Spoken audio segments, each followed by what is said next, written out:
আমাদের ফান্ড ছিল 500 টাকা, 500 রুপিস, মানে একটা ছোট্ট টেবিল আর চেয়ার। যে বিজনেসের টাকা পকেটে করে বাড়িতে নিয়ে যাওয়া, এটা কোনোভাবে যে করবে সে কিন্তু কখনো বিজনেস করতে পারবে না। ওয়ার্ল্ডে প্রথম ফ্যাশন ইউনিভার্সিটি যেটা নর্থ বেঙ্গলে হলো। মিডিয়াই লাভজনক ব্যবসা নয়, আমাদের দেশেই কোনো ভালো স্পোর্টস ইউনিভার্সিটি ডেভেলপ করেনি।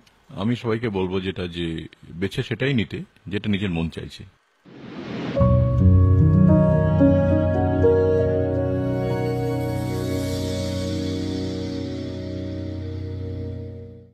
নমস্কার, ক্যালকাটা ডায়ালগসের আরও একটি পর্বে আপনাদের সকলকে স্বাগত জানাই। আমি অর্ক। আজকে আমাদের এই এপিসোডের অতিথি সত্যম রায়চৌধুরী। শ্রী সত্যম রায়চৌধুরী কে তা আলাদা করে আপনাদের সামনে বলাটা ধৃষ্টতা। আপনারা সকলেই জানেন, বাঙালি উদ্যোগপতি হিসেবে গত কয়েক দশক আমাদের যারা গর্বিত করে এসছেন, ভারতের মানচিত্রে আমাদের উজ্জ্বল মুখটা যারা তুলে ধরেছেন, তাদের মধ্যে প্রধানতম ব্যক্তি সত্যম রায়চৌধুরী। এবং শিক্ষা দিশারি, এই শব্দটা আমি ব্যবহার করব, এডুকেশন ভিশনারি হিসেবে এই মিলেনিয়ামে, এই দশকে এবং এই নতুন শতকে আমাদের বারবার গর্বিত করেছেন। আমাদের উজ্জ্বল মুখটা পৃথিবীর সামনে তুলে ধরেছেন যিনি, সেই উদ্যোগপতি সত্যম রায়চৌধুরী। আমরা এই কথাবার্তার মধ্যে দিয়ে তার চলার পথটা, তার জার্নিটা আপনাদের সামনে তুলে ধরার চেষ্টা করব। নমস্কার। নমস্কার। আমাদের এই পডকাস্টটা ক্যালকাটা ডায়ালগস, আমরা বলি এটা ফ্রি স্কুল স্ট্রিট। এমন একটা রাস্তা, এমন একটা যাত্রাপথ যেখানে আমরা জ্ঞানটা, বোঝাপড়াটা মানুষের কাছে বিনামূল্যে পৌঁছে দিতে চাই। এখন কি বিষয়ে জানবে মানুষ? সেটা হলো যে বাংলার যারা নক্ষত্র, যারা বাঙালির মুখ সারা বিশ্বের কাছে উজ্জ্বল করেছেন, বাঙালির হবে না, বাঙালি পারে না, এই কথাগুলিকে দূরে ঠেলে দিয়ে যারা দেখিয়েছেন বাঙালি পারে, বাঙালির মেরুদণ্ড আছে এবং শূন্য থেকে শুরু করেও বাঙালি বিশ্বের দরবারে পৌঁছে যেতে পারে, আমরা তাদের কথা, তাদের লার্নিং, তাদের বোঝাপড়াটা নতুন প্রজন্মের কাছে পৌঁছে দিতে চাই, যাতে তারা উৎসাহিত হয়, তারা স্টেপ বাই স্টেপ শিখতে পারে এই আপনাদের মতো মানুষের যাত্রা থেকে। আপনার সঙ্গে কথাবার্তা বলার শুরুতে আমি বলি যে আপনার দুটো বিষয় আমাকে খুবই ফ্যাসিনেটেড করেছে। বিষয় এক, আপনি সেই উদ্যোগপতি, অনেক উদ্যোগপতি আছেন যাদের একটা পারিবারিক ব্যবসার একটা ঐতিহ্য থাকে। আমরা ছাপোষা মধ্যবিত্ত বলতে যা বুঝি, আমরা শূন্য থেকে শুরু বলতে যা বুঝি, আপনি কিন্তু সেভাবে শুরু করেছেন, করে নিজের একটা যাত্রাপথ, নিজস্ব একটা যাত্রাপথ তৈরি করেছেন। এটা এক। দুই, you are much ahead of time. Computer আমাদের এখানে ঢুকতে দেওয়া হবে কি হবে না সেটা নিয়ে যখন বাঙালি ভাবছে, আপনি তখন কম্পিউটার নিয়ে যাত্রা শুরু করে দিলেন এবং বাঙালিকে সেই পথে হাঁটতে এগিয়ে দিলেন। তো আমরা যদি এইটা দিয়ে শুরু করতে পারি যে ওই 1985-80 দশকের মাঝামাঝি কম্পিউটার নিয়ে যখন সকলে দোলা চলে যে এই যন্ত্রটা কি আমাদের কাজ খেয়ে নেবে, এই যন্ত্রটাকে ঢুকতে দেওয়া কি ঠিক হচ্ছে, তখন কলকাতা শহরের নয়, চুচুড়ার মধ্যবিত্ত সরকারি চাকরি করা বাবার সন্তান, আপনারা ভাতৃদ্বয়, আপনারা এটা ভাবলেন কি করে? মানে এই পরিকল্পনাটা শুরু হলো কি করে যে এইটা করতে চাই? এটা যে খুব পরিকল্পনা করে হয়েছে তা নয়, অ্যাকচুয়ালি কোনো কাজ না, মানে একটু পরিকল্পনা করে যে আমি কখনো জীবনে করেছি বা এখনো করছি তাও কিন্তু নয়। মানে এটা টিউশন করতাম।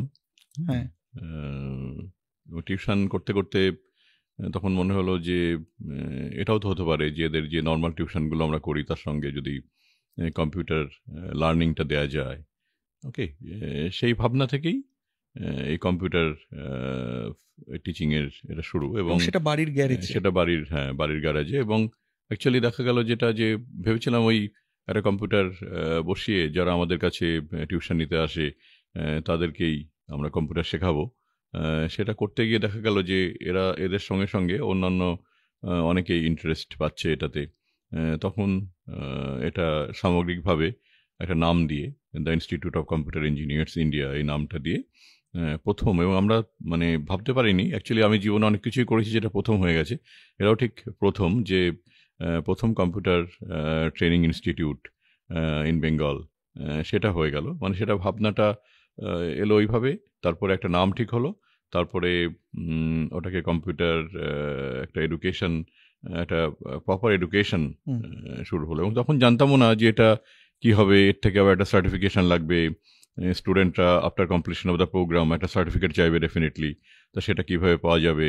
এটা যখন কোনো জিনিসের মধ্যে ঢুকে যাওয়া যায় তখন আস্তে আস্তে আস্তে আস্তে জিনিসগুলো হতে থাকে। আমাদেরও একটা লার্নিং যে একটা স্টুডেন্ট যখন পাস করবে ডেফিনেটলি তার একটা সার্টিফিকেট চাইবে, সেটা কিভাবে হবে, তার অথরিটি কে, সে অথরিটির কাছে তখন অ্যাপ্রোচ করতে হবে, তখন আরও ফর্মালিটিস থাকবে, এইসব অনেক কিছু। এবং তখনকার সময় একটা কম্পিউটার বসানো মানে দ্যাট এ হিউজ থিং। হ্যাঁ, যে একটা এখনকার মতো এই নয় যে একটা মার্কেটে কাউকে ফোন করলাম আর একটা কম্পিউটার বসিয়ে দিয়ে গেল, that is not so easy that time. Computer বসিয়েছিলেন? একটাও নয়।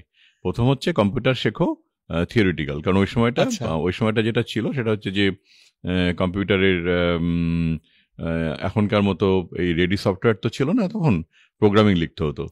যে এই বেসিক কোবল, ফরটন, পাস্কাল, এগুলো বড় বড় মোটা বই ছিল, বইগুলো পড়তে হতো, সেখান থেকে সেগুলো লার্নিং করে তারপর নিজেরা প্রোগ্রাম লিখতে হতো। সেই প্রোগ্রামগুলো হওয়ার পরে তারপরে সেটা তখন কম্পিউটারে যেত, যে এটা কম্পিউটার আদৌ সেই প্রোগ্রামগুলো নিচ্ছে কি নিচ্ছে না, এইভাবে হতো সেটা। তো সেই জায়গা থেকে শুরুটা, এবং প্রথম কম্পিউটার কেনার টাকাও ছিল না। হ্যাঁ, তা ভেবেছিলাম আচ্ছা দেখা যাক না। তো এই করতে করতে তারপর তো সেটা একটা ইতিহাস যে একটা কম্পিউটার কেনার জন্যে ব্যাংক থেকে একটা লোন নেওয়া হলো, বাড়িটা মর্টগেজ রেখে ব্যাংক থেকে লোন নেওয়া হলো। যারা আমাদের টিউশন পড়তো ছাত্রছাত্রীরা তাদের থেকে কিছু অ্যাডভান্স নিয়ে বা তাদের ফ্যামিলি থেকে এসব করে একটা কম্পিউটার তো কেনা হলো অনেক দিন বাদেই।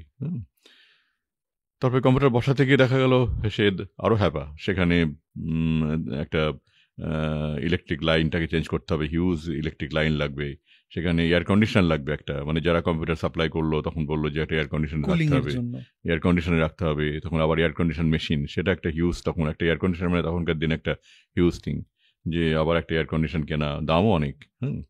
তো সেগুলো ইনস্টলমেন্টে ওগুলো কেনা হলো।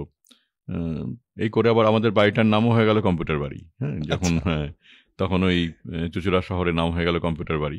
তখন এই কম্পিউটার দেখার জন্য অনেকে আসতো, যে কম্পিউটারটা কি দেখি। কলকাতা শহরেও তেমন একটা কম্পিউটার নেই। না, নেই তো। কম্পিউটার দেখার জন্য লোকে আসতো, যে কম্পিউটার বাড়ি, কম্পিউটার দেখার জন্য লোকে আসতো। তো এইটা থেকেই শুরু।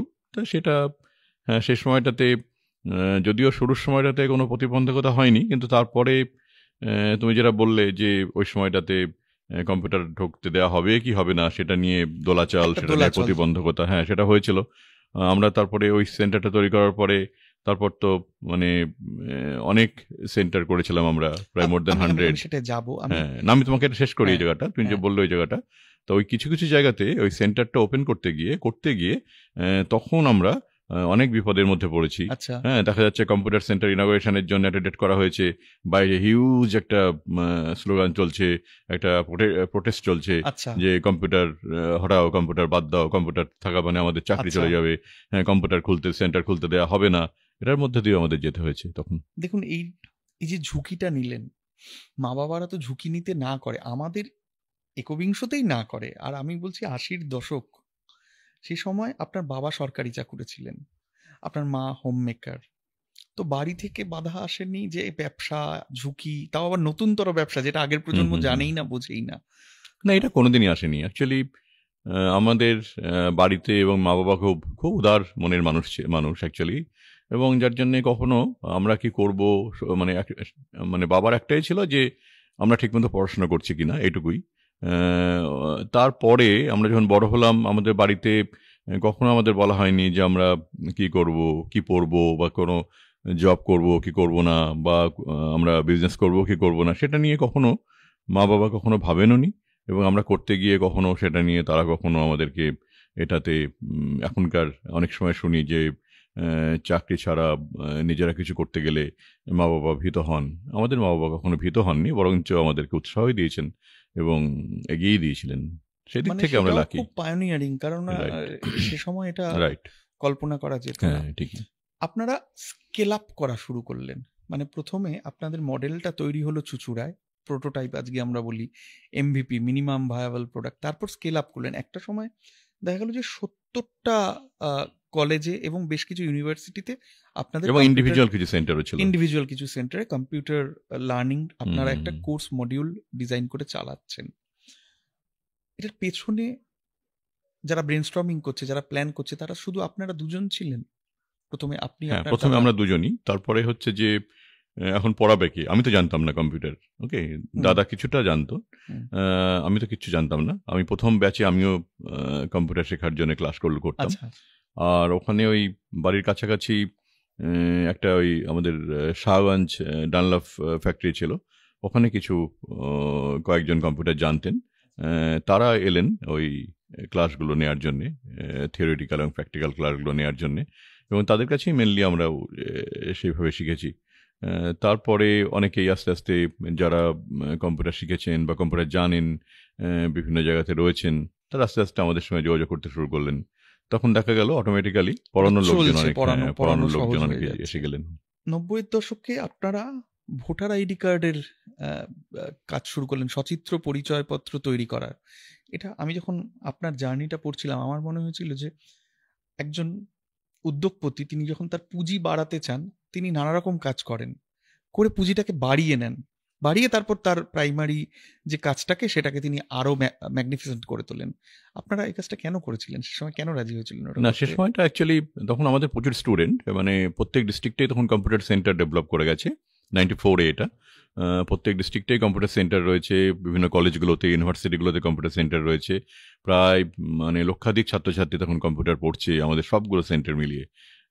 তখন এরকম একটা অপরচুনিটি এলো যে গভর্নমেন্ট এ ধরনের একটা স্কিম নিয়েছেন, যে সেখানে দুটো কাজ। একটা হচ্ছে যে ফটো তুলতে হবে, ক্যামেরা নিয়ে ফটো তুলতে হবে, ফটোগুলো নিয়ে এসে তারপরে কম্পিউটারে সেটাকে দিয়ে এবার ডেটা এন্ট্রি করতে হবে এবং গ্র্যাব করতে হবে টোটালটাকে, এবং ফটো এবং ওই ডেটাকে ম্যাচ করাতে হবে, হুম। করিয়ে কার্ডগুলোকে প্রিন্ট করে সেটাকে ল্যামিনেট করে ডিস্ট্রিবিউট করতে হবে। ডিস্ট্রিবিউট করতে হবে। হ্যাঁ, এটা তখন আমরা দেখলাম যে এটা আমাদের সবটাই আছে, কারণ ম্যান স্টুডেন্ট, পাওয়ারও রয়েছে, এত স্টুডেন্ট রয়েছে, তারাই কাজটা করতে পারবে, এবং তারা ফটো তুলতে পারবে, তারা সেটাকে কম্পিউটারে ফেলে গ্রাফ করতে পারবে, এবং ডেটা এন্ট্রি করতে পারবে, সবটাই করতে পারবে। তো আমরা যার জন্যে টেন্ডারে পার্টিসিপেট করলাম এবং পেয়েও গেলাম একটা পোর্শন, এবং সেখানে আমাদের স্টুডেন্টরা অসীম উৎসাহে সেই কাজগুলো শুরু করলো, এবং সেই বিভিন্ন মানে গ্রামে গিয়ে বিভিন্ন জায়গাতে গিয়ে তারা ক্যাম্প করে ওখানকার মানে যারা আছেন ভোটার লিস্ট অনুযায়ী তাদের ফটো তোলা এবং সেই ফটোগুলোকে প্রিজার্ভ করা, সেগুলোকে তারপরে এনে এই কার্ডগুলোকে করা। এবং আমার মনে হয় ওয়েস্ট বেঙ্গলে আমরা এই প্রথম যে ভোটার আইডি কার্ডটা, এবং তখন ছিলেন ইলেকশন কমিশনার মিস্টার মাগান, তখন আমরাই প্রথম যে কার্ডটা হলো আমাদের ওখান থেকে, হুগলি থেকে, যারা প্রোডাকশন সেন্টার করলাম, ওই কার্ডটা প্রথম হুগলি থেকেই হয়েছিল, এবং একটা হলোগ্রাম থাকতো ওটা, মানে যে কার্ডটা অথেন্টিসিটির জন্য গভর্নমেন্ট একটা হলোগ্রাম দিতেন, যে এটা যাতে ডুপ্লিকেসি না হয়, সেই হলোগ্রামটা লাগানো। হ্যাঁ, এটা ছাপ। তো আমরা প্রথম ওই মাগান সাহেব প্রথম তখন ওই কার্ডটা, যেটা ফার্স্ট হলো কার্ডটা, মানে আমাদেরই তৈরি কার্ড, তিনি তখন ওই মানে ওটাকে ওই রিলিজ করা, যেটাকে বলে যে এই তো প্রথম ভোটার আইডি কার্ড আমাদের বেঙ্গলে এলো, দ্যাট ওয়াজ আমরা মানে আমাদের ইনস্টিটিউট অফ কম্পিউটার ইঞ্জিনিয়ার্স এটাকে করেছে। তিনি বললেন ভালো লাগলো তখন যে এই ধরনের একটা কাজের সঙ্গে আমরা যুক্ত হতে বললাম না, অনেক কিছুই আমরা ফার্স্ট করেছি, যেটা হচ্ছে computer training centre first, election ID card যেটা আমরা করেছি আমরা ফার্স্ট। হ্যাঁ, এরকম ভাবে করতে পেরেছি। মানে বিষয়টা হলো যে একটা তৈরি হওয়া মার্কেটে, বাজারে আমি একজন ব্যবসায়ী হিসেবে প্রবেশ করছি, আরেকটা হচ্ছে আমি মার্কেটটাই তৈরি করছি, বাজারটাই আমার হাতে গড়ে উঠছে। আপনাদের ক্ষেত্রে কিন্তু আপনারা যখন প্রথম সরকার রাজি হলো, প্রথম ইঞ্জিনিয়ারিং কলেজ গড়ে তুললেন, নেতাজি সুভাষ ইঞ্জিনিয়ারিং এবং আসানসোলের ইঞ্জিনিয়ারিং কলেজ, সেটাও তো পায়োনিয়ারিং, সেটাও তো একদম প্রথম। হ্যাঁ, প্রথম না, কলেজটা প্রথম নয়, কলেজটা দ্বিতীয়, ইঞ্জিনিয়ারিং কলেজটা দ্বিতীয়। আচ্ছা, কারণ তার আগে একটা ইঞ্জিনিয়ারিং কলেজ অলরেডি এসে গেছে। তারপর আমরা সেকেন্ড ইঞ্জিনিয়ারিং কলেজ মানে করলাম হচ্ছে নেতাজি সুভাষ ইঞ্জিনিয়ারিং কলেজ, যেটা গড়িয়াতে। আর ওই বছরেই আমরা আরেকটা কলেজ করলাম আসানসোল ইঞ্জিনিয়ারিং কলেজ। রাইট।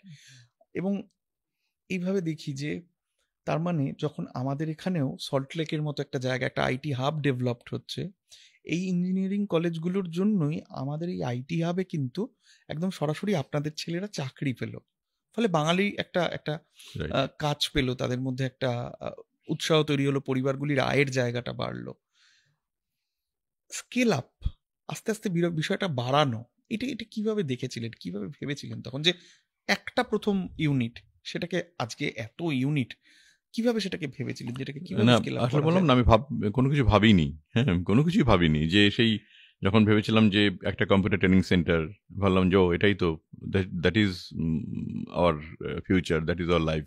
একটা কম্পিউটার ট্রেনিং সেন্টার হয়েছে, তারপর যখন দুটো হলো, দুটো থেকে তিনটে হলো, তিনটে থেকে চারটে, করতে করতে করতে করতে সারা বেঙ্গলে কম্পিউটার সেন্টার হলো বিভিন্ন কলেজ ইউনিভার্সিটিতে। তারপরে পাশের রাজ্য মানে ত্রিপুরাতে গেল, অন্ধ্রপ্রদেশে হলো, বিভিন্ন জায়গাতে তখন এই সেন্টারগুলো তৈরি হলো। তখন ভাবলাম যে বাহ, এটা তো খুব একই ব্যাপার, সোজা। হ্যাঁ, একটা থেকে একটা, একটা থেকে একটা, এবং স্টুডেন্টরা শিখছে, তারাই আবার বিভিন্ন জায়গায় অন্য একটা জায়গাতে গিয়ে কম্পিউটার সেন্টার তৈরি করছে, আবার তারা সেটাকে ম্যানেজ করছে, ডেভেলপ করছে, আবার এখানকার স্টুডেন্টরাই তারা আবার অন্যদের পড়াচ্ছে। ওকে, এই করতে করতে একটা ইকোসিস্টেম তৈরি হয়ে গেল, এবং একটা বড় একটা টোটাল একটা কম্পিউটার এনভায়রনমেন্ট তৈরি হয়ে গেল বলতে কম্পিউটার গেলে। লার্নিং হ্যাঁ, লক্ষ এনভায়রনমেন্ট, লক্ষ হ্যাঁ। ছাত্রছাত্রী, তার সঙ্গে টিচার, তার সঙ্গে যারা শিখছে তারা অন্যদের শেখাচ্ছে, এই করতে করতে একটা রিভলিউশন হলো। কিন্তু এটা কমপ্লিটলি বেঙ্গলে একটা কম্পিউটার রিভলিউশন কিন্তু তৈরি হয়ে গেল সেখান থেকে। ঠিক ঠিক হ্যাঁ, ঠিক ঠিক, একটা আইটি এবং তারপরে ইন্ডাস্ট্রি তারপরে আমরা তৈরি অনেকে করতে এবার দেখা পারলাম। যাচ্ছে যে অনেক ইন্ডাস্ট্রি, অনেক ব্যাংক, গভর্নমেন্ট সেক্টর, তারা এবার বলছেন যে তাদের ডিপার্টমেন্টটা কম্পিউটারাইজড করে দেওয়ার জন্য। তখন আবার আমাদের স্টুডেন্টরা সেটা করছে। এই করতে করতে একটা টোটাল একটা ইকোসিস্টেম একটা তৈরি হয়ে গেল। বাস্তুতন্ত্র, একটা আবার বাস্তুতন্ত্র ঠিক তৈরি হলো। যখন ইঞ্জিনিয়ারিং কলেজটা এলো, তখন আমরা ওই প্রথম ইঞ্জিনিয়ারিং কলেজ, তারপরে সেকেন্ড, এটা হওয়ার পরে ভাবলাম যে এই তো আমরা এবার আটকাতে পারছি, যে এই যে হাজার হাজার ছেলে মেয়ে আমাদের রাজ্য থেকে বিভিন্ন বাইরে চলে যাচ্ছে, ট্রেন ভর্তি করে যাচ্ছে, এখানে কেউ পড়ার সুযোগ নেই, কোনো ছেলে এখানে ইঞ্জিনিয়ারিং পড়তে পারছে না। তাই তো আমাদের এখানে দুটো কলেজ মিলিয়ে প্রতি বছর 500টা বা 600টা ছেলে মেয়ে পড়তে পারছে।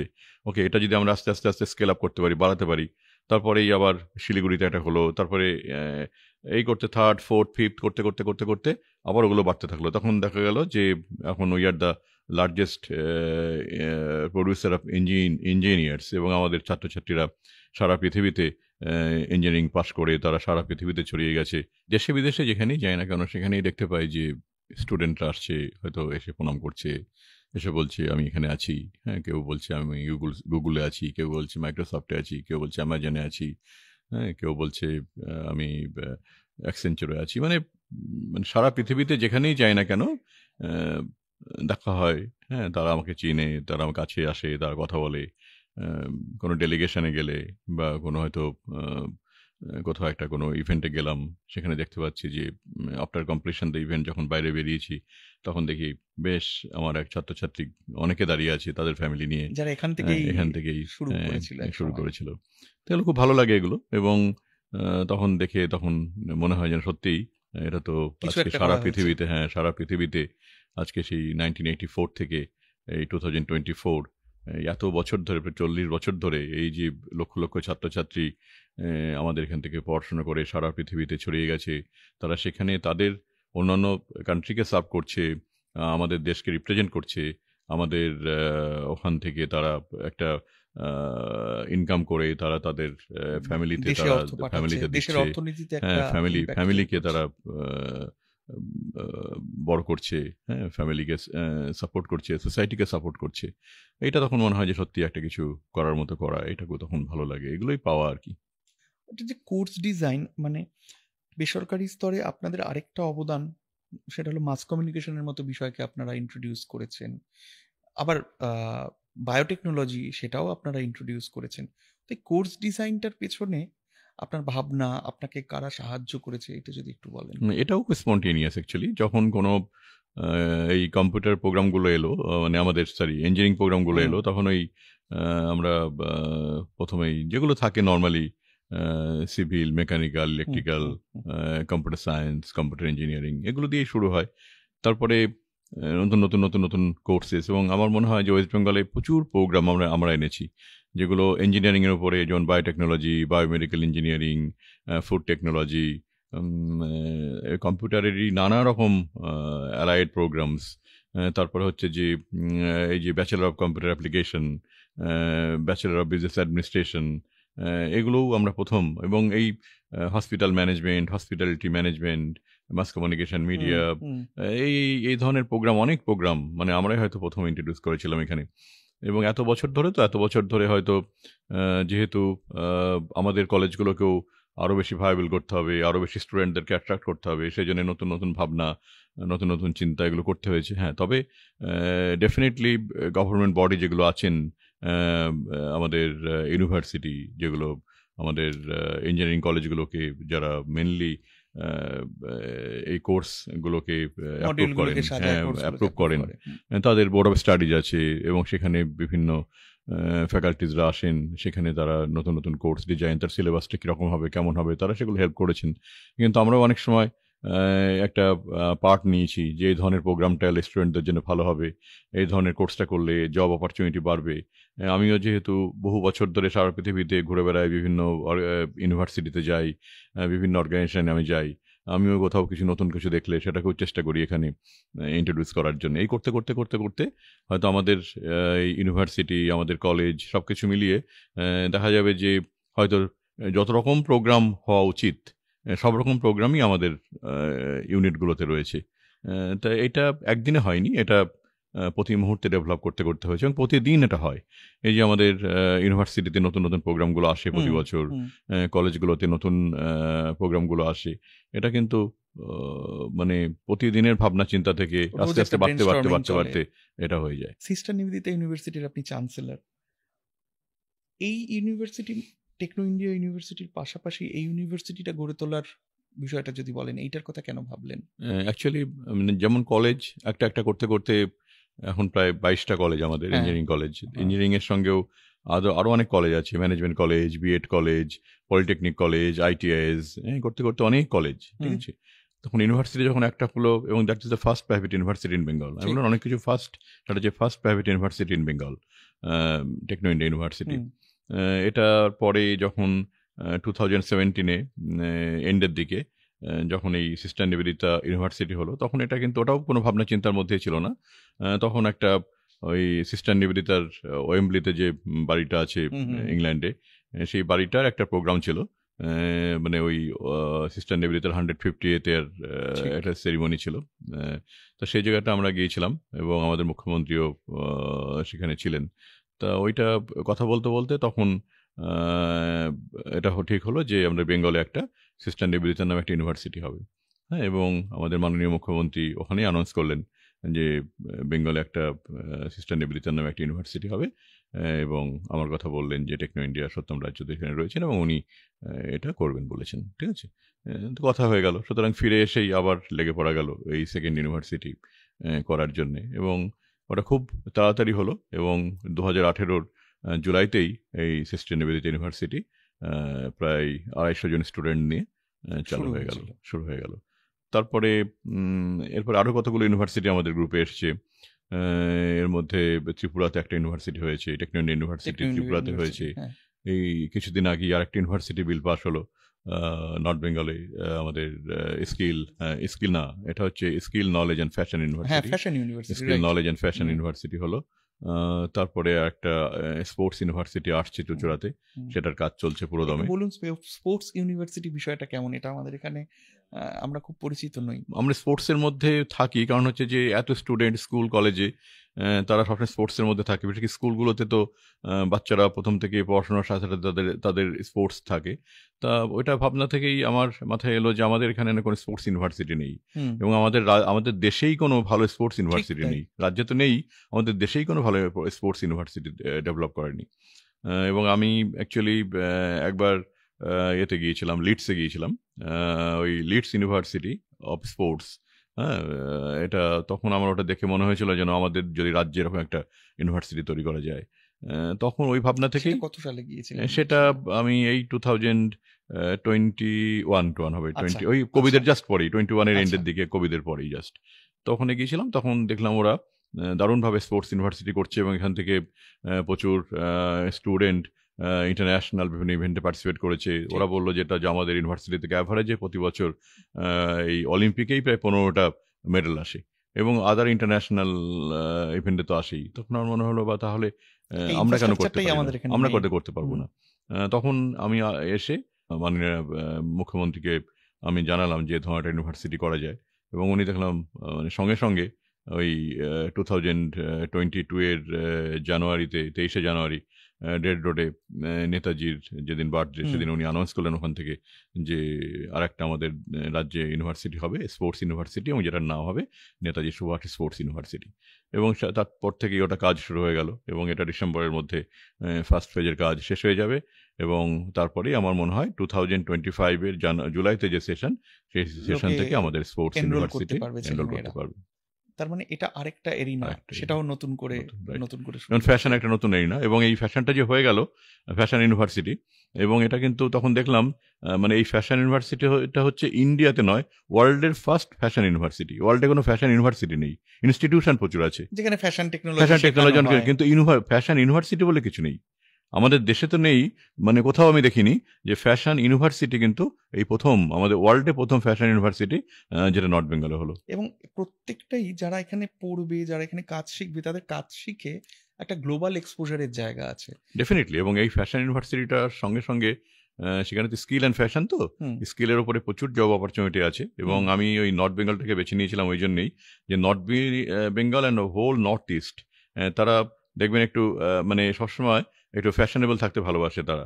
এবং তারপরে স্কিলের ওপরে তাদের প্রচুর, স্কিলের ওপরে তারা এমনিতেই তাদের কিছু ট্যালেন্ট রয়েছে। এবং আমি ভেবেছিলাম যে এখান থেকে প্রচুর জব ক্রিয়েট করা যাবে ফ্যাশন এবং স্কিলের ওপরে। তাছাড়াও ব্যাক এন্ডে প্রচুর কাজ করা যাবে, ফ্যাশন নিয়ে তো বটেই, কারণ এখানে আমরা প্রচুর যারা অলরেডি বিভিন্ন কাজকর্ম করছেন, এক্সপার্টাইজ রয়েছে যাদের, এবং যারা ভালো ডিজাইন পান না, বা সেই তাদের যে প্রোডাক্টগুলো সেইভাবে টোটাল জিনিসটা এক জায়গাতে নিয়ে তাদেরকে সেই ফ্যাসিলিটি ক্রিয়েট করে সেটাকে প্রপার মার্কেটেবল করা দেশে বিদেশে, সেগুলো হয় না। তো আমি ব্যাক এন্ডে যেটা করবো ইউনিভার্সিটির সঙ্গে, এই ব্যাক এন্ডে প্রচুর প্রোডাকশন হাউস থাকবে এবং ইনফ্রাস্ট্রাকচার আমি ডেভেলপ করে দেবো সেখানে, যারা কাজ করতে চান। এবং আমি বিভিন্ন আমাদের দেশের বিভিন্ন যারা ট্যালেন্ট রয়েছে তাদেরকে নিয়ে এসে এবং স্টুডেন্টদেরকে শিখিয়ে সেখানে ব্যাকএন্ডে প্রচুর প্রোডাক্ট তৈরি হবে, এবং সেগুলো আমরা আস্তে আস্তে মার্কেটেবল করব এবং দেশে বিদেশে, এবং সেখান থেকে একটা মানে ইকোসিস্টেম তৈরি হবে। এবং আমার মনে হয় এটা প্রচুর জব ক্রিয়েশন হবে। আমার আপনি বলছেন বলে আমি বলছি, আমার এটাও মনে হচ্ছে আপনার কথা শুনে যে আমাদের যে বিভিন্ন লোকজ পোশাক, সেগুলোকেও একটা গ্লোবাল মার্কেটে এক্সপোজার দেওয়ার, নিয়ে যাওয়ার একটা, অবশ্যই আমরা তো ডিজাইনগুলো দেবো, নতুন নতুন ডিজাইন দেবো বলুন, বা ধনেখালি শান্তিপুরের তাঁত বলুন, সেগুলোকে আবার নতুন করে অনেক কিছু করার আছে, অনেক কিছু করা যাবে। ইন্ডিজিনাস প্রোডাক্টকে একটা গ্লোবাল মার্কেটে নিয়ে যাওয়ার একটা সুযোগ হয়তো ফ্যাশন ইউনিভার্সিটির জায়গা থেকে পাওয়া যাবে। যেহেতু আমাদের কথাবার্তাটা এই খাতে এগোচ্ছে যে যা কিছুই আপনারা ডেভেলপ করেছেন, নতুন করে তৈরি করেছেন, সেটা প্রত্যেকটা জিনিসই দেখা যাচ্ছে যে বাজারের অনুযায়ী একদম নতুন। তাহলে আমার প্রশ্নটা অবশ্যই এক্ষেত্রে থাকবে, এআই নিয়ে আপনাদের ভাবনা চিন্তা। এখন তো এআই ছাড়া যেদিকে আমরা এগোচ্ছি, আমরা এক পাও চলতে পারবো না, এবং তথ্য প্রযুক্তি জগতের সঙ্গে সেটা একটা ভীষণ ইন্টারটুইন্ড হয়ে গিয়েছে, এবং গ্লোবাল মার্কেটকে ডমিনেট করবে এআই আগামী কয়েক দশক, এটা বোঝা যাচ্ছে। এআই নিয়ে আপনার কি? এআই নিয়ে অলরেডি কাজ শুরু হয়েছে। যেদিন থেকে এআই ইন্ট্রোডিউসড হয়েছে সেদিন থেকেই আমরা বিভিন্ন ট্রেনিং প্রোগ্রাম অলরেডি শুরু করেছি। আমাদের স্টুডেন্টদের বিভিন্ন প্রোগ্রামের সাথে সাথে আমরা এআই ট্রেনিং ব্যবস্থা করেছি, স্টাফদের জন্য ব্যবস্থা করেছি। তার সঙ্গে সঙ্গে আমরা এর জন্য আমরা ইঞ্জিনিয়ারিং কোর্স এনেছি, মানে আর্টিফিশিয়াল ইন্টেলিজেন্সের উপরে বিভিন্ন ইঞ্জিনিয়ারিং কলেজে কমপ্লিটলি 4 years ইঞ্জিনিয়ারিং প্রোগ্রাম আমরা এনেছি, এবং এই ইউনিভার্সিটিতেও আমরা এনেছি। এবং এখানে শুধুমাত্র এই কম্পিউটার সায়েন্স বলতে কম্পিউটার সায়েন্স অ্যান্ড ইঞ্জিনিয়ারিং নয়, কম্পিউটার সায়েন্সের সাথে আমরা বলেছি computer science in artificial intelligence.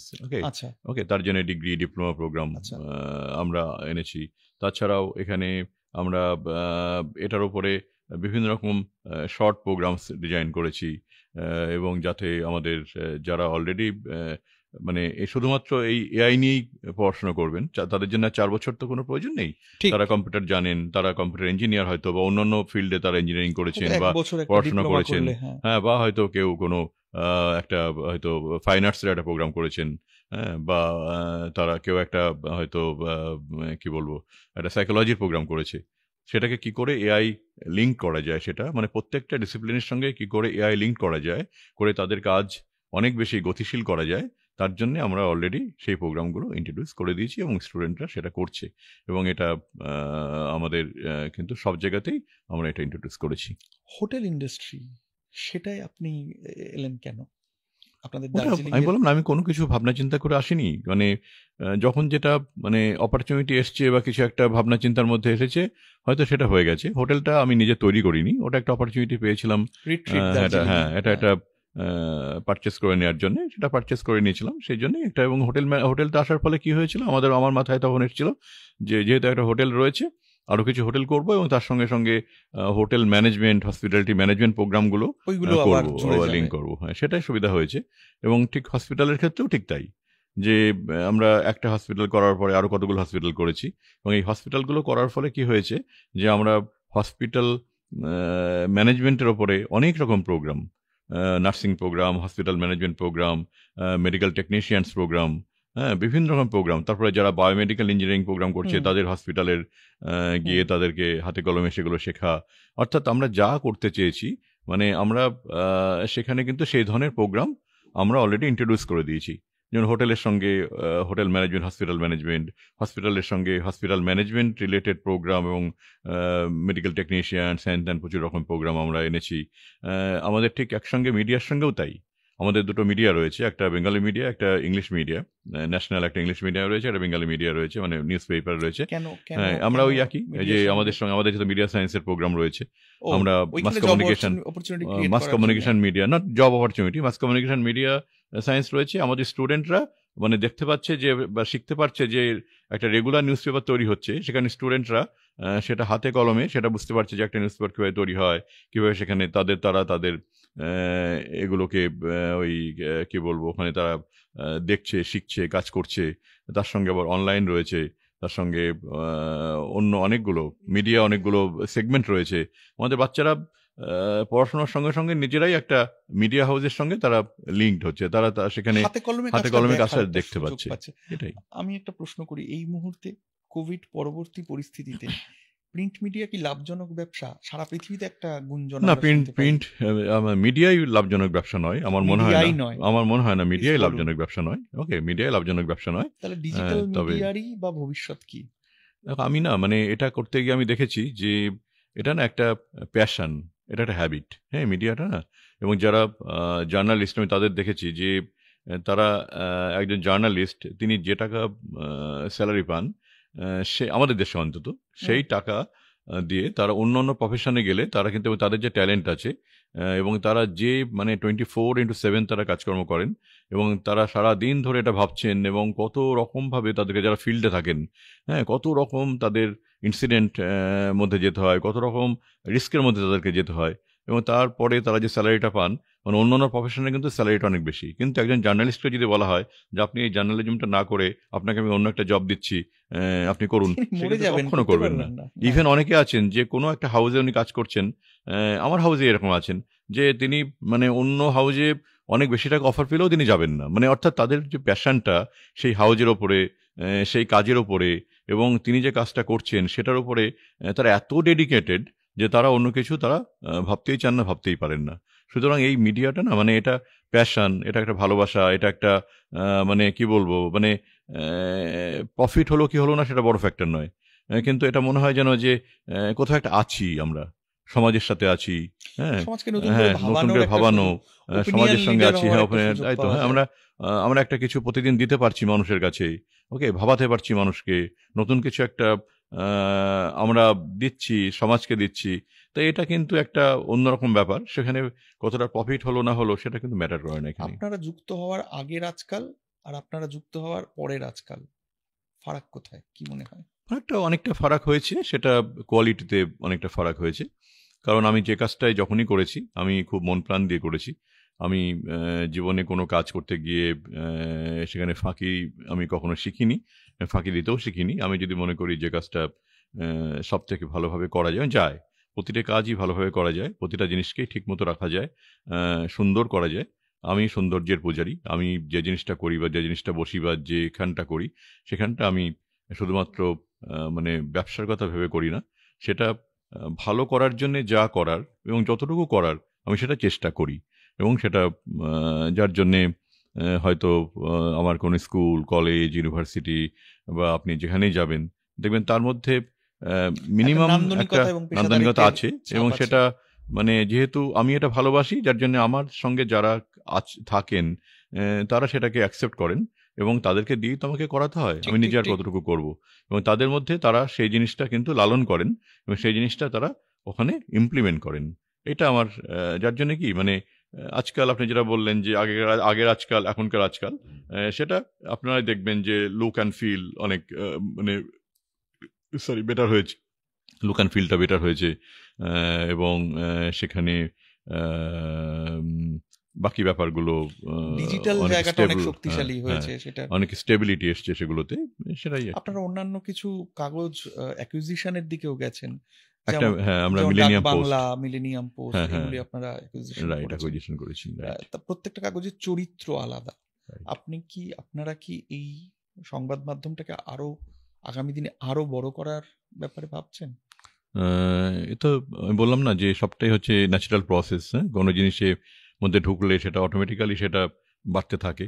ওকে, সুতরাং সেইভাবেই বাড়ছে এবং আস্তে আস্তে একটা অর্গানিক হ্যাঁ গ্রোথ অর্গানিক হবে আর গ্রোথ কি। হচ্ছে, সেটা হচ্ছে। এই যে নিরন্তর নতুন নতুন খোঁজা, নতুন নতুন জায়গায় মনোনিবেশ করা এবং সেটাকে স্ক্র্যাচ থেকে, শূন্য থেকে গড়ে তোলা, এর জন্য মনটাকেও তো একটা ধরে রাখতে হয় কোথাও, এবং সবসময় ভাবনার মতো একটা এনভায়রনমেন্টও নিজের চারপাশে থাকতে হয়।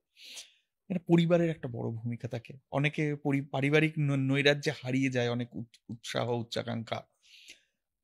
আপনার পরিবার, মা বাবা, বন্ধু, পার্টনার, স্ত্রী, যদি একটু বলেন পরিবারের ভূমিকা আপনার বেড়ে ওঠায়। হ্যাঁ এখানে আমি তো বলেছি মা বাবার দিক থেকে কখনো কোনো বাধা বাধা পাননি? পাইনি, মানে পরিবারের অন্যদের থেকেও কখনো বাধা পাইনি। ইভেন যখন আমার বিয়ে করলাম, হ্যাঁ তখনও মানে ও কিন্তু আমাকে আলাদা করে কখনো মানে আলাদা কোনো টাইম ডিমান্ড করেনি, কখনোই নয় যে। এবং উৎসাহ সবসময় পেয়েছি আমি, এবং শুধু মানে উৎসাহ নয়, ওকে তো আমার তো মানে প্রেমের বিয়ে, সুতরাং সেখানে অনেক আগে থেকে ওর সঙ্গে আলাপ ছিল। এবং যেখানে যেখানে মনে আছে আমার যে অনেক সময় আমি সব সেন্টার ভিজিট করতে গেছি, আমার সঙ্গে যেত, দেখতো, হ্যাঁ তখন থেকেই মানে অনেক কম ছোট বয়স থেকেই বিভিন্ন সময় যেত বাইক বিভিন্ন জায়গাতে, চালাচ্ছেন তখন, হ্যাঁ বাইক বাইক চালিয়ে নিয়ে যেতেন? সেখানে নিয়ে। ইভেন এই যখন আমরা ইলেকশন ভোটার আইডি কার্ড করছি, হ্যাঁ সেখানে বিভিন্ন জায়গাতে আমার সঙ্গে গেছে, ভালো লাগতো, একটা যেত, গল্প দেখতো। পড়েছিলাম যে, হুম, একটা লেখায় পড়েছিলাম আপনার, যে আপনি বাড়ি পৌঁছে দেখছেন পেছনে উনি নেই। হ্যাঁ সেটাই একটা গল্প আছে, সেটা রাইট। তা এরকম আছে, এরকম ও কখনো মানে বাধার তো দেয়নি। ইভেন আমি ওই কাজের মধ্যে দিয়েই আনন্দ পেয়েছি, যখন যেখানে দেশে বিদেশে বিভিন্ন জায়গা কাজের মধ্যে গেছি, সঙ্গে গেছে, সেটা আমার ঘোরাও হয়েছে, সেটা কাজও হয়েছে। এইভাবেই পুরো জিনিসটাকে আমরা ম্যানেজ করেছি। সুনামি হুম, এড়ানোর গল্পটা একটু বলুন না, অনেকে এরকম জানে এরকম না। এরকম প্রচুর গল্প মানে আমার জীবনের এই ওঠাপড়া সেই 40 যে বছরে। শেষমেশ হ্যাঁ আপনারা ফুকেট চলে গেলেন। হ্যাঁ হ্যাঁ হ্যাঁ, 40 বছরে প্রচুর গল্প, মানে প্রচুর প্রচুর। সুনামির তো একটি গল্প, ওরকম প্রচুর গল্প আমার জীবনে আছে। তবে সুনামির গল্পটা তুমি যখন বললে, এটা হচ্ছে যে জাস্ট ডিসেম্বরে এই 24th বা 23rd ডিসেম্বর ঠিক হলো যে ইয়েতে যাব আমরা, থাইল্যান্ড যাব। হুম, আমার এক আমেরিকান বন্ধু, তার স্ত্রী এবং তার ছেলে, আমি এবং আমার ওয়াইফ মৌ, আমার হুম। ছেলে ঋষি। তো আমরা ইয়েতে ফুকেটে যাব, প্রথমে ঠিক হলো যে ব্যাংকক নেবে, ফুকেট যাব, তারপরে আবার ব্যাংককে আসবো, এরকম একটা প্ল্যান ছিল। তো সেইভাবে ফুকেটের টিকিট করা হয়েছিল এবং এখানে আমার যে ট্রাভেল এজেন্ট সেইভাবেই ফুকেটের হোটেল টিকিট সবভাবে অ্যারেঞ্জ করেছিলেন। তো এখান থেকে যখন আমরা ব্যাংককে পৌঁছলাম তখনই ভোরবেলা, মানে যে ফ্লাইটটা যায় ভোর মানে 5:30 6টায় পৌঁছায় ব্যাংককে। তারপরে মনে হয় ফুকেটের ফ্লাইটটা ছিল 9:30 10টা নাগাদ সকালে আচ্ছা, ফ্লাইটটা ছিল। তো ওই 3 সাড়ে 3 ঘন্টা বসে থাকতে হবে। আমি আবার আমি খুব আর কি মানে আমি মানে খুব ডিসিশন চেঞ্জ করি মাঝে মাঝেই আর কি, আচ্ছা। হঠাৎ হঠাৎ কিছু মনে হয় ডিসিশন চেঞ্জ করি। তো তখন আমার মনে হলো যে কি বলে আবার যাব, অতটা আবার একটা ফ্লাইট করে ফুকেট যেতে হবে, 3 সাড়ে 3 ঘন্টা বসে থাকতে হবে। তখন মৌকে বললাম যে এক কাজ করি, চলো আর ফুকেট পাটায়া। যাবো না, পাটায়া চলে যাই, হুম। একটা গাড়ি নিয়ে 2 ঘন্টা লাগবে, 2 ঘন্টা 1.5 ঘন্টা লাগবে, এখান থেকে পাটায়া চলে যাই। তো ও বললো খুব ভালো, হ্যাঁ দরকার নেই, আমরা পাটায়া আমার ওই আমেরিকান বন্ধু বলে হ্যাঁ তোমরা যা বলবে সেটাই। তো আমরা হঠাৎ করে ওখান থেকে বেরিয়ে একটা গাড়ি নিয়ে পাটায়া চলে গেলাম। পাটায়া চলে গেছে, গিয়ে ওখানে আমরা থেকেছি। আর কিছু বলিনি, আমাদের ট্রাভেল এজেন্টও জানেন না কিছু, আমরা হোটেলও ক্যান্সেল করিনি, কিছুই করিনি, ফ্লাইটের টিকিটও ক্যান্সেল করিনি, চলে গেছি জাস্ট। পরের দিন সকালে দেখছি যে মানে ঘুম থেকে উঠিনি, তার মধ্যেই প্রচুর মানে ফোন বেজেছে, মানে এটা হঠাৎ Missed করে call মানে চলে মিসড এসেছে কল প্রচুর। চলে আসছে। আমার তো ফোন সাইলেন্ট মোডে থাকে, আমি বুঝতে পারিনি। তখন দেখি আমার ফোনে না পেয়ে মোয়ের ফোনে কন্টিনিউসলি ফোন বেজেছে। ওর ফোনটা সাইলেন্ট মোডে থাকে না, ফোনটা ইয়ে করতে থাকে, সাউন্ড থাকে। তো ও ফোন বারবার বিরক্ত হয়ে ফোনটা ধরেছে, ধরে তখন বলছে যে আপনার কোথায়? আমার ট্রাভেল এজেন্ট যিনি হ্যাঁ, যিনি ফোন করেছেন, মিস্টার লাহিড়ী, তো ফোন করেছেন। তো বললাম আমরা তো পাঠাই, কেন আপনারা ফুকেট যাননি? বলুন না আমরা ফুকেট যাইনি। ও মাই গড, হ্যাঁ আপনি এসআরসি কোথায় একটু দিন। হ্যাঁ, তো তো আমাকে দিয়েছে। তাহলে হ্যাঁ, আমি তো জানি না কিছু। বলছে যে মানে মানে কিভাবে আপনারা বেঁচে গেলেন আমি জানি না। হ্যাঁ, আমরা তো আপনি জানেন না যে কাল রাতে সিচুয়েশন আপনি ঘুমোচ্ছিলেন, ডিভাস্টেটিং। হ্যাঁ, হ্যাঁ, ঘুমোচ্ছিলেন। সেটা মানে কমপ্লিটলি এটা এই সমস্ত হয়েছে এবং আপনাদের জন্য যেহেতু মানে আমার ওই আ আমরা সবসময় কি করতাম নিয়ারেস্ট টু দ্য বিচ কোন হোটেল আমরা বলতাম বিচের ওপরে বা nearest to the beach hotel করতে। তা বললাম আপনাদের তো হোটেলটা ছিল একদম বিচের ওপরে, সেই হোটেলটা আর কিচ্ছু নেই। তো আমরা ভাবছি যে আপনারা নেই, ভেসে গেছেন। ওকে? তো সেই জন্যই বারবার ফোন করছিলাম। হ্যাঁ? কিন্তু কি করে ঈশ্বর বাঁচিয়ে দিলেন আমি জানি না। তা অলৌকিক, বেঁচে গেলাম, অলৌকিক। অলৌকিক। হ্যাঁ, তারপরে ওখান থেকে পরে খবর-টবর সব শুনলাম। যে দেখলাম যে এরকম বিশাল কিছু ঘটেছে। কিন্তু পাটায়াতে কিছু ঘটেনি। এরকম একটা মেঘলা হয়ে রয়েছে, অল্প ঢেউ। কিন্তু ওইভাবে নিম্নচাপের মতো হ্যাঁ, একটা, কিছু হ্যাঁ। একটা হয়ে রয়েছে। কিন্তু তারপরে যা শুনলাম সেটাতে বীভৎস। তো ওইভাবে বেঁচে গেলাম। তারপরে ২ বছর বাদে আমরা ইয়েতে গেলাম, ফুকেট গেলাম। ফুকেটে গিয়ে মানে যে হোটেলটা আমাদের বুকিং ছিল, সেখানে গিয়ে দাঁড়ালাম। দেখলাম নতুন করে একটা কনস্ট্রাকশন হচ্ছে আরকি। মানে সেটা আর কিছু নেই। নতুন করে একটা কনস্ট্রাকশন হয়েছে। হাফ কনস্ট্রাকশন হয়ে দাঁড়িয়ে আছে। সেখানে একটা ফটো তুললাম দাঁড়িয়ে এবং আমি একটা গল্প লিখেছিলাম। অ্যা অ্যা ন কি কি মৃত্যুদ্বীপের ইশারায় বা সামথিং লাইক দ্যাট কিছু আচ্ছা, একটা গল্প লিখেছিলাম তখন আচ্ছা। আমি এটা নিয়ে। এরকম অনেক ঘটনা আছে, অনেক কিছু আছে আমি আমার। পড়েছিলাম যে আপনারা নিজেদের মধ্যে দম্পতির কথাবার্তা কি আপনারা ঠিক করতেন যে আ ৫,০০,০০০ টাকা পেলেই ঘুরে বেড়াবো। নিজেদের মধ্যে একটা স্বপ্ন ছিল যে রাইট। ৫,০০,০০০ টাকা হলেই আমাদের হয়ে যাবে, হ্যাঁ, ও তারপরে তখন মনে প্রেম করি ওর সাথে আমি। তখন আমরা মনে আছে ও অনেক ছোট। ও তখন মনে হয় ১৬ বছর-টছর ওর বয়স। আমার তখন 23 আরকি। তো ওই হাঁটছি দুজনে, গল্প করতে হাঁটছি। হাঁটতে এই তখন কথা হচ্ছে যে তখন তো মানে আবেগ, হ্যাঁ? তখন অনেক আ কথা হচ্ছে যে, "শোনো আমরা ঘুরে বেড়াবো। খুব মানে আমরা আ মানে খুব কষ্ট করে এই টিউশন করতেও টিউশন করি। টিউশন করছি। আ আর তখন সবে কম্পিউটার সেন্টারটা হয়েছে আরকি। ২ ৩ টে কম্পিউটার সেন্টার হয়েছে। তা এরকমভাবেই ঘুরে বেড়াবো, প্রচুর ঘুরবো। হুম? আর আমি ৳৫,০০,০০০ যেভাবে হোক ৳৫,০০,০০০ জোগাড় করতে হবে। ৳৫,০০,০০০ হলেই মুক্তি। জমাতে হবে। ৳৫,০০,০০০ জমিয়ে সেটা ব্যাংকে রাখলে তখন হচ্ছে ৫ বছরে ডাবল হতো। আর ৫ বছরে ডাবল। তার মানে হচ্ছে যে বছরে প্রায় ৳৪০,০০০ টাকা বা 45,000 হচ্ছে হুম, মাসে। হুম। হ্যাঁ? মানে এরকম মাসে 45,000 মানে আমাদের হয়ে যাবে। হ্যাঁ? এটা তাতে আমরা আরামে থাকতে পারবো। ওইটা নিয়ে ঘুরে বেড়াবো প্রচুর আরকি। সেই ৳৫,০০,০০০ মানে সঞ্চয় করতে পারলেই লাইফটা সেভ ছোট আরকি। আশা, হ্যাঁ, ছোট, ছোট ছোট, আশা। ছোট আশা। তা আমি জীবনে বড় আশা কিন্তু কিছু করিনি এবং আমি জীবনে না কখনো কোনো লক্ষ্য স্থির কখনো করিনি। জীবনে করিনি, নেভার। মানে আমি কখনো ডেস্টিনেশন ওই যে যেতে হবে বা ওইটা করতে হবে বা আমাকে এইটা বানাতে হবে ওরা আমি কিচ্ছু করিনি। বিশ্বাস করো পৃথিবীতে আমি যা পেয়েছি, আমার কাছে যা এসেছে মানে বা তুমি হয়তো আ মানে কিছু একটার জন্য আজকে আমাকে ইন্টারভিউ করছো। ওকে? তাই তো? সেটা করতে গিয়ে সেই এইগুলো না আমার জীবনে মানে আমি মানে কষ্টার্জিত নয় আমার জন্যে। বিশ্বাস করো কোনো এগুলো হচ্ছে কষ্টার্জিত পথ নয়। চলাতেই আনন্দ। হ্যাঁ, পথ চলাতেই আনন্দ। মানে আমি পথ চলেছি, যখন যেটা পেয়েছি আমি অ্যাকসেপ্ট করেছি। আমি আমার মন প্রাণ দিয়ে আমি সেটা করেছি, করতে চেয়েছি। কোনো ফাঁকি কিছু দিইনি আমি। ডিসঅনেস্টি কখনো করিনি এবং আ আমি এখানে এইটুকু পৌঁছেছি। ওকে? হ্যাঁ, এখন মিস করি আমি আমার ওয়াইফ চলে গেছেন তুমি জানো ৬ মাস আগে। জানি, হ্যাঁ, আমি খুব মিস জানি, করি। জানি, হ্যাঁ, ভীষণ জানি। মিস করি আমি। মানে সেটা থেকে আপনার আ ল হারিয়েছি প্রচুর। হ্যাঁ, জীবনে যেমন পেয়েছি প্রচুর হারিয়েছি। এটা একটা বড় হারানো এবং আমার। স্ত্রীর মাও বোধহয় গত হ্যাঁ, হয়েছেন। সে হ্যাঁ, খবরও হ্যাঁ, আমি হ্যাঁ। পেয়েছি। হুম, হুম। সেটা মানে ১ মাস বাদেই চলে ওর যাওয়ার ১ মাস বাদেই চলে গেছেন। সেটা একটা লড়াইয়ের মধ্যে দিয়ে আপনাকে আজও চলতে হয়েছে।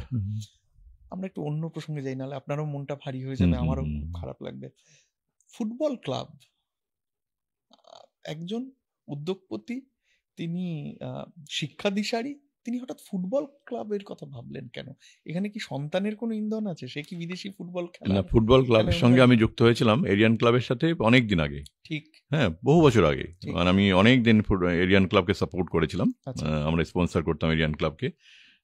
তা সেখান থেকেই ফুটবল, এবং তাছাড়াও যেহেতু আমার পুরো পরিবার মোহনবাগানের সাপোর্টার, আমি মোহনবাগানের আজীবন সদস্য। আমার মানে পুরো পরিবারটাই, এবং আমার স্ত্রীর পরিবার, তারা সবাই মোহনবাগান সাপোর্টার ছিল, যার জন্য বাড়িতে ওই খেলা এগুলো হলেই আমরা সবাই মিলে একসাথে টিভির সামনে বসে খেলা দেখতাম। এটা তো ছিলই, তার সঙ্গে স্কুলগুলো যখন তৈরি করেছি তখন তার সঙ্গে ফুটবল কোচিং, ফুটবল সেন্টার, এগুলো তো তৈরি হয়েছে, একাডেমি তৈরি হুম হয়েছে, স্কুলগুলোর সাথে তৈরি হয়েছে। হুম। তো এগুলো একটা ছিল।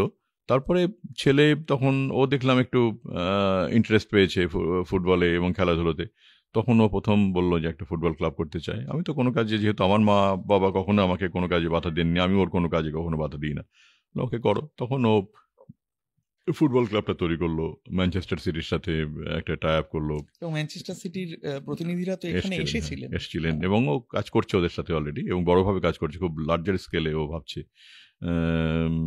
এটা।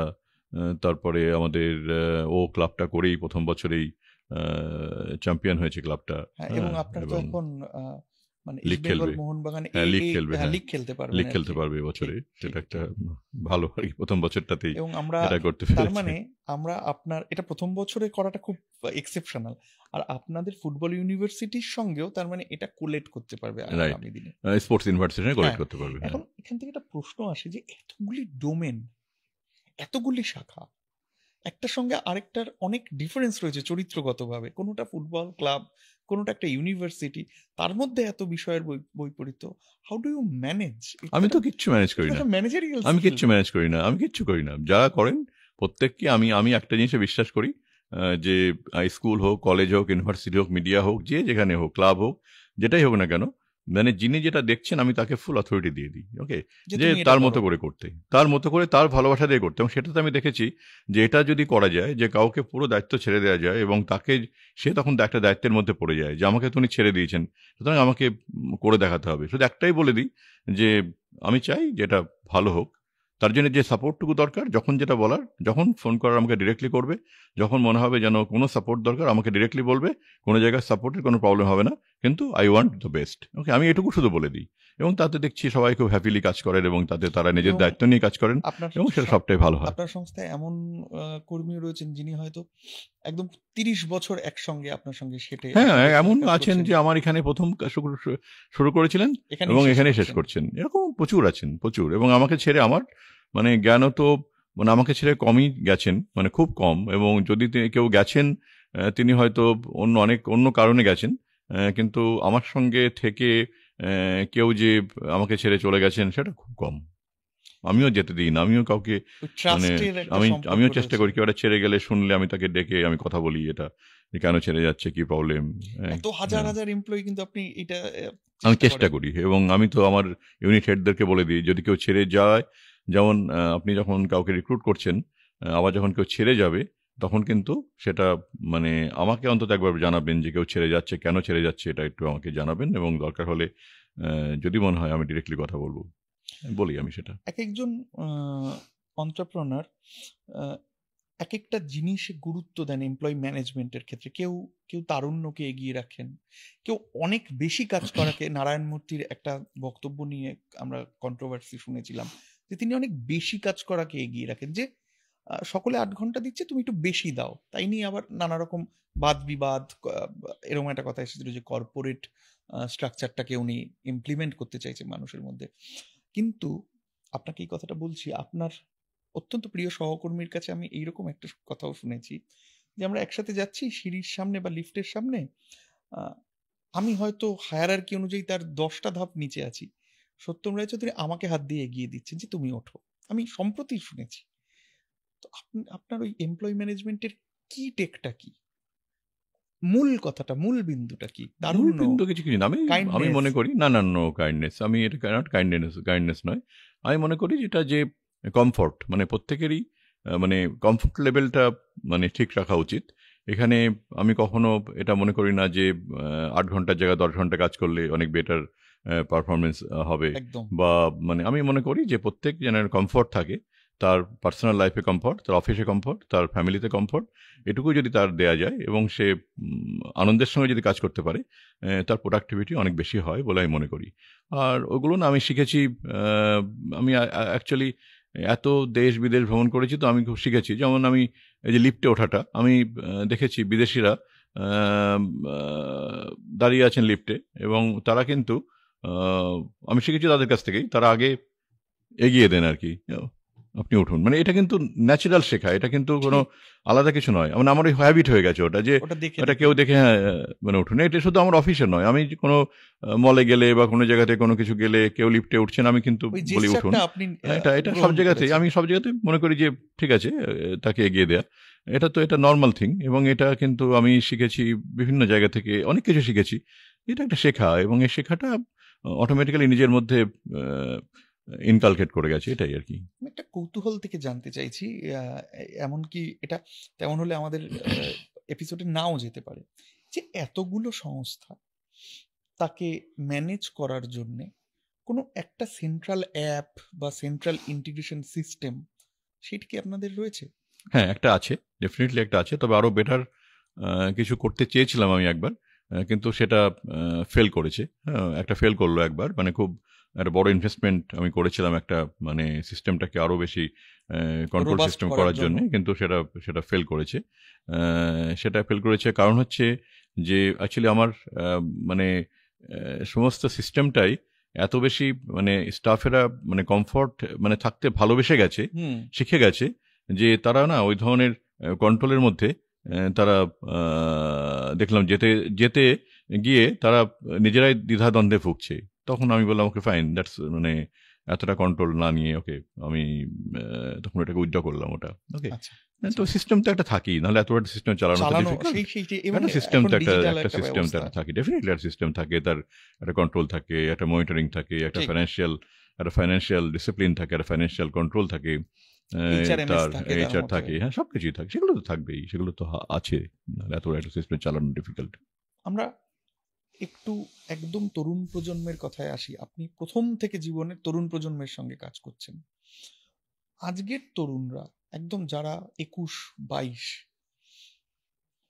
তারা তাদের জন্য ভবিষ্যতে আগামী 10 বছরে বাংলায় জব অপরচুনিটি, একটা কর্মসংস্থান নিয়ে তো আমাদের একটা দোলাচল রয়েছে, শঙ্কা রয়েছে। ধরুন আমি যদি গোটা দেশের সাপেক্ষেই বলি, যে এমনটা হলে ভালো হতো যে প্রতি মাসে বা প্রতি 2 মাসে 10 লাখ কাজ সৃষ্টি করা যাচ্ছে, কিন্তু এখন আমি দেখেছি যে একটা গবেষণা বলছে যে 2-2.5 লাখ কাজ সৃষ্টি করা যায়। ফলে প্রত্যেক মাসে একটা আহ, আমরা ডিফার করতে করতে যাই 8 লাখ, 8.5 লাখ এরকম। তো আগামী 10 বছর চাকরি, নতুন কাজ, আহ, তার পরিকাঠামো, এই জায়গাটাকে আপনি আমাদের রাজ্যকে কোথায় দেখছেন? দেখো, এটাও না একটা কি বলবো, মানে শুধুমাত্র আমাদের রাজ্য বা আমাদের দেশের সমস্যা নয়, এটা হচ্ছে সারা পৃথিবীর সমস্যা এটা। হ্যাঁ, যে যতটা কাজ দরকার ততটা কাজ ক্রিয়েট করা, এটা কিন্তু সারা পৃথিবীর কাছে একটা চ্যালেঞ্জ। ওকে, হুম, এবং দিনকে দিন হুম, আরো চ্যালেঞ্জ, যে হুম। তুমি একটু আগে বলে আর্টিফিশিয়াল ইন্টেলিজেন্স নিয়ে কাজ, এবং এটা কিন্তু একটা সেটা চ্যালেঞ্জ, একটা চ্যালেঞ্জ, এটা একটা একদম চ্যালেঞ্জ। একদম একদম। আজকে যখন কম্পিউটার এসেছিল, কম্পিউটার যখন আসছিল, তখন সবাই ভাবলো যে কম্পিউটার আসা মানে এটা চ্যালেঞ্জ, এটা প্রচুর জব অপরচুনিটি নষ্ট হবে। কিন্তু প্রতিটা মানে আমাদের মানে সিস্টেমটাই এরকম আমার মনে হয়, যেটা যে এইগুলো না মানে একটা অটোমেটিক একটা জেনারেশন, এটা অটোমেটিক্যালি হয়। যেমন আর্টিফিশিয়াল ইন্টেলিজেন্স এলে আমি মনে করি যে এটা জব কমবে না, বরঞ্চ জব বাড়বে, তাই আমার তো, মনে হয়। শিখে হ্যাঁ, নিতে পারলে হ্যাঁ, অনেক কিছু, সুযোগটা অনেক এবং বেড়ে অনেক যায়। অনেক বেড়ে যাবে। শুধু তাই নয়, তার থেকে অ্যালাইড অনেক কিছু তৈরি হবে, এবং ঠিক ঠিক কম্পিউটার থেকে যেমন অ্যালাইড অনেক কিছু তৈরি হয়েছিল, এটা থেকে অ্যালাইড অনেক কিছু তৈরি ঠিক হবে। ঠিক। তো সুতরাং সেগুলো নিয়ে জব অপরচুনিটি, জব ক্রিয়েশন হবে। এবং এখন আমি একটা জিনিস বুঝি না, যে সবাই বলে যে জবের অভাব এটা সেটা, কিন্তু আমি কিন্তু আমার বাড়ি আশেপাশে আমার সঙ্গে যারা আছেন, আমি কিন্তু কেউ যে জবলেস হয়েছেন, কিছু করছে না, ইয়াং ছেলেমেয়েরা, এটা কিন্তু আমি খুব কম দেখছি। মানে এটা কিন্তু কাউকে জিজ্ঞেস করলে তুমি কি করছো, সে তো কিছু একটা করছে, মানে হয় একটা জব করছে, নাহলে নিজে একটা বিজনেস করছে, বা নিজের জায়গাটা স্টার্ট আপ করে আরো 10 জনকে সঙ্গে নিয়ে কিছু একটা করছে। মানে এরা কিন্তু কিছু না কিছু করছে, এবং বিশেষ করে ইয়াং জেনারেশন কেউ কিন্তু বসে নেই, কারণ তাদের কাছে মানে ইনফরমেশন এত বেশি, তারা এত বেশি ইনফরমেটিভ, যে এখনকার সময় যে তারা জানে যে আমাদের একটা লড়াই করে কিছু একটা নিতে হবে। আচ্ছা, এটা নেই, ঠিক আছে, বড় ইন্ডাস্ট্রি আসছে না, সুতরাং আমাকে কোথায় কোথায় জব হতে পারে, কি কি করলে আমার একটা মান্থলি একটা ইনকাম জেনারেশন হতে পারে, তারা কিন্তু তার রাস্তাটা নিজেরা খুঁজে নিচ্ছেন। এবং সেটা কিন্তু বিভিন্নভাবে এটা হতে পারে। এবং এখন মানে একটা ইনকাম করাটা যদি কারোর একটু একটু ইন্টেলিজেন্সি থাকে, ইনকাম করাটা এমন কিছু তাদের কাছে খুব একটা কঠিন ব্যাপার নয়, কিছু একটা তারা করছে। তা সুতরাং তুমি যে বলছিলে যে এই যে আগামী দিনে আমি কিরকম দেখছি, আমি এটাই দেখতে পাচ্ছি যে দেখো, এটা তুমি খুব চিন্তা করে দেখো যে তুমি যদি 30 বছর আগে পিছিয়ে যাও, তুমি যদি, আমাদের এমপ্লয়মেন্ট এক্সচেঞ্জ বলে একটা ব্যাপার ছিল, তাই না? সেই কার্ড করতে হতো, একটা বেকার ভাতা ছিল, একটা হ্যান ত্যান আর কেউ ছিল, কইসে তো নেই, তাই না? তার মানে মানে আমি দেখছি যে ঠিক মানে যুগের সঙ্গে তাল মিলিয়ে সবকিছু ন্যাচারাল পদ্ধতিতে এসে যাবে। নতুন কিছু নতুনভাবে প্রতি মুহূর্তে সৃষ্টি হবে, প্রতি মুহূর্তে আসবে, জব নতুনভাবে তৈরি হবে, হ্যাঁ, নতুন নতুন ভাবনা হবে, এবং আমাদের ইয়াং জেনারেশন তার সঙ্গে অ্যালাইন্ড হবে। এবং আমার মনে হয় যে মানে বেকারত্ব কমবে, বেকারত্ব কখনো বাড়বে বলে আমার অন্তত মনে হয় না। ইভেন আমার রাজ্যেও নয়, এবং আমাদের রাজ্যেও কিন্তু হয়তো বড় বড় ইন্ডাস্ট্রি আসছে না, কিন্তু মানে জব ক্রিয়েশন কিন্তু প্রচুর হচ্ছে। এবং সেই জব ক্রিয়েশনের মধ্য দিয়ে আমাদের ইয়াং জেনারেশন কিন্তু তারা কিন্তু কাজ করছে। আমরা একটু বাস্তব সমস্যাগুলো, আজকে তরুণরা, ধরুন আমি বা আপনার কোনো তরুণ সহকর্মী, আপনার কোনো সতীর্থ, আমরা যে সমস্যাগুলো কাজ করতে গিয়ে নতুন কিছু উদ্ভাবনের ক্ষেত্রে যে সমস্যাগুলোতে পড়ি, তার কথা যদি ধরে ধরে বলি, দুটো সমস্যা হয়। আপনি যেমন এমন একটা বিষয়কে শুরুতে বেছে নিয়েছিলেন যে বিষয় আসলে আপনার তখন কোনো কম্পিটিটরই ছিল না, ক্রমে কম্পিটিটররা আপনাকে দেখে তৈরি হয়েছে। আজকের তরুণদের একটা সমস্যা, ধরুন কন্টেন্ট ক্রিয়েটার, সবাই কন্টেন্ট ক্রিয়েটার, আমি আমার প্রোডাক্ট, আমি কোন বিষয়টা নিয়ে কাজ করব, এটাকে বেছে নেব কি করে? সকলেই ভাবে, অনেকে ভাবে যে আমি একটা রেস্টুরেন্ট ব্যবসা করব। কিন্তু আমি অনেক রকম পডকাস্ট শুনি, সেখানে দেখি যারা বাইরের অন্ত্রপ্রনার বা যারা অন্ত্রপ্রনার কোচ, তারা বলেন এমন কিছু করো না যা দেখতে খুব লুক্রেটিভ, কেননা সেখানে মাস্টাররা অলরেডি রয়েছে, তুমি পেরে উঠবে না।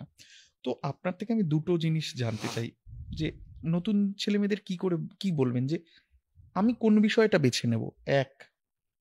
দুই হচ্ছে, আমি তো নিজের পুঁজি দিয়ে একটা একটা এমভিপি, একটা মিনিমাম ভায়াবল প্রোডাক্ট, একটা ছোট কিছু দাঁড় করালাম, তারপরেই কিছুদিন পর একটা টানাটানি হয় যে হাউ টু স্কেল আপ, আমি এটাকে বড় করব কি করে, how to raise the fund, আমি এটার জন্য বিনিয়োগ টানবো কি করে। এইটা যদি আপনি একটু বলেন। দেখো, এই দুটো পদ্ধতি। একটা হচ্ছে যে তুমি প্রথমে যেটা বললে যে আমি কি বেছে নেব, হ্যাঁ, সেটা হচ্ছে যে আমি সবাইকে বলবো যেটা যে বেছে সেটাই নিতে যেটা নিজের মন চাইছে। হ্যাঁ, অন্য কেউ চাপিয়ে দিল, বা আমি ঠিক জানি না, বুঝি না, কেউ একটা বলছে ওটা করতে, আমি সেটা করতে ছুটে গেলাম, সেটা নয়। আমার মন কি বলছে, ওকে, আমার কি চাইছি আমি করতে, সেইটা করা ফার্স্ট। হ্যাঁ, নিজের মানে ইচ্ছা মতো একটা কিছু করা, ভাবা, সেইটা। সেকেন্ড হচ্ছে যে সেটার ফান্ড রেজ করা, যেটা মানে ফান্ড আমি কোত্থেকে পাবো। যেন আমরাও যখন শুরু করেছিলাম, বিশ্বাস করবে কিনা জানি না, যে আমাদের ফান্ড ছিল 500 টাকা, 500 রুপিস, মানে একটা ছোট্ট টেবিল আর চেয়ার। হ্যাঁ, একটা ছোট্ট টেবিল চেয়ার, 500 টাকা, 500 না 400 সামথিং মনে হয়, 500 টাকা থেকেও কিছু টাকা ছিল আর কি, একটা ছোট্ট টেবিল আর চেয়ার। কিন্তু এখন মানে কি জানো তো, মানে এই যারা বিজনেস করতে আসবে তাদের যেটা প্রথম দরকার হচ্ছে পুঁজির থেকেও বড় ব্যাপার, যেটা পেশেন্স।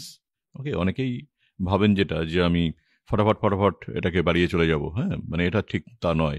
এটা প্রতিটা স্টেপ তাকে পেরিয়ে আসতে হয়, শিখতে প্রতিটা স্টেপ, নট শেখা, মানে বিজনেসের প্রত্যেকটা স্টেপ। আজকে যে ছোট্ট একটা ক্যাফেও কেউ করে, ভাবলো ক্যাফেটা হচ্ছে না, কয়েকজন আসছে না, আমার লোকজন আসছে না, ঠিক আছে আমি আবার উঠিয়ে দিয়ে একটা করি, এটা করতে গেলে প্রবলেম। কিন্তু এই যদি কেউ স্ট্রিক্ট থাকে না, আমি একটা ক্যাফে করেছি, আমার ওই ক্যাফেটাকেই আমাকে করতে হবে, আমাকে কাস্টমার টানতে হবে, আমাকে কোনো একটা উদ্ভাবনী কিছু ভেবে আমাকে কাস্টমারদেরকে অ্যাট্রাক্ট করতে হবে, আমাকে সেখানে আমাকে সেল বাড়াতে হবে, ওইখানে থেকে একটা থেকে দুটো থেকে তিনটে করতে করতে তাকে এগোতে হবে। কিন্তু কেউ যদি ভাবে আমাকে চললো না, 1 বছর বাদে আমাকে এটা চেঞ্জ করে আমি অন্য একটা চলে গেলাম, ওটা হলো না, আরেকটা চলে গেলাম, তাহলে প্রবলেম।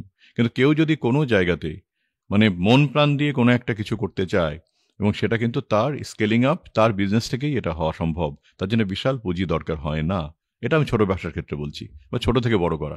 আরেকটা হচ্ছে যে না, আমি বড় করে ভাবছি, সুতরাং আমার ফান্ড দরকার, সে তার জন্য হয়তো কিছু ফ্যামিলি থেকে ফান্ড পেলো বা নিজস্ব কিছু ফান্ড পেলো। এখন প্রচুর স্কিম আছে, হ্যাঁ, এবং স্টার্ট আপের উপরে প্রচুর স্কিমস আছে সেন্ট্রাল গভর্নমেন্ট, স্টেট গভর্নমেন্টের। এন্টারপ্রেনিয়র যারা আছে তাদের জন্য, উইমেনদের জন্য ভেরি স্পেশাল অনেক রকম স্কিমস রয়েছে, সেটা থেকে তারা টাকা পেতে পারে। সেন্ট্রাল গভর্নমেন্ট, স্টেট গভর্নমেন্টের বিভিন্ন ফান্ডিং এজেন্সি আছে, তারা সেখান থেকে পেতে পারে, সাবসিডি রয়েছে। এবং এন্টারপ্রেনারদের জন্য প্রচুর ফান্ড আছে। ভালো প্রজেক্ট থাকলে অনেক ভেঞ্চার ক্যাপিটালিস্ট এগিয়ে আসেন সেগুলোতে ফান্ডিং করতে। ব্যাংক তো আছেই, এবং ব্যাংক এখন খুব মানে সামান্যভাবেই ব্যাংক, কিন্তু আমাদের ব্যাংক, আমরা প্রথম আমাদের বাড়ি মর্টগেজ রেখে আমরা 80,000 ব্যাংক থেকে আমরা লোন নিয়েছিলাম। ওকে, তা ব্যাংকও টাকা দেয়। ব্যাংক এই নয় যে ব্যাংক খুব স্ট্রিক্ট, তাহলে ব্যাংক এখন কিন্তু খুব ইজিলি মানে ফান্ডিং করে। হ্যাঁ, কিন্তু ওই ফান্ডিংটা আমি যেটা নিচ্ছি সেটা যেন আমি প্রপারলি ইউটিলাইজ করতে পারি, প্রপারলি ইউজ করতে পারি। সেই ফান্ড থেকে নতুন নতুন ফান্ড আমি ক্রিয়েট করতে পারি, জেনারেট করতে পারি, আমি এমপ্লয়মেন্ট জেনারেট করতে পারি। এইটা কিন্তু খুব ধৈর্যের সঙ্গে করতে হবে। আমি অনেককে দেখেছি, আমার সামনে অনেককে দেখেছি যে খুব ছোট থেকে তারা আজকে হিউজ একটা জায়গায় পৌঁছে গেছে, এবং যখন বাড়বে না তখন মানে এটা তুমি জানো, এটা মানে মাল্টিফোল্ড হবে। এক থেকে হয়তো 2 হতে অনেক টাইম লাগবে, 2 হতে 4 একটু টাইম লাগবে, 4 থেকে 8, 8 থেকে 16, 16 থেকে 32, কিন্তু এবার কিন্তু রোল হতে যখন শুরু করবে তখন মানে হিউজলি হবে। সুতরাং ওই প্রথম কিছুদিন, প্রথম 1-2 বছর তাকে কিন্তু পাখির চোখ করে ধরে বসে থাকতে হবে, তাকে স্কেলিং করতে হবে, তাকে মানে ওইটাকে মানে একদম। এবং আরেকটা জিনিস জীবনে আমরা যেটা কখনো করিনি, যে বিজনেসের টাকা পকেটে করে বাড়িতে নিয়ে যাওয়া, এটা কোনোভাবে যে করবে সে কিন্তু কখনো বিজনেস করতে পারবে না। আজকে পর্যন্ত আমরা কখনো বিজনেসের টাকা বাড়িতে পকেটে করে নিয়ে যাইনি, এবং কোনোদিন প্রশ্নই আসে না। আমার এমপ্লয়াররা যেমন স্যালারি পান, আমিও স্যালারি পাই।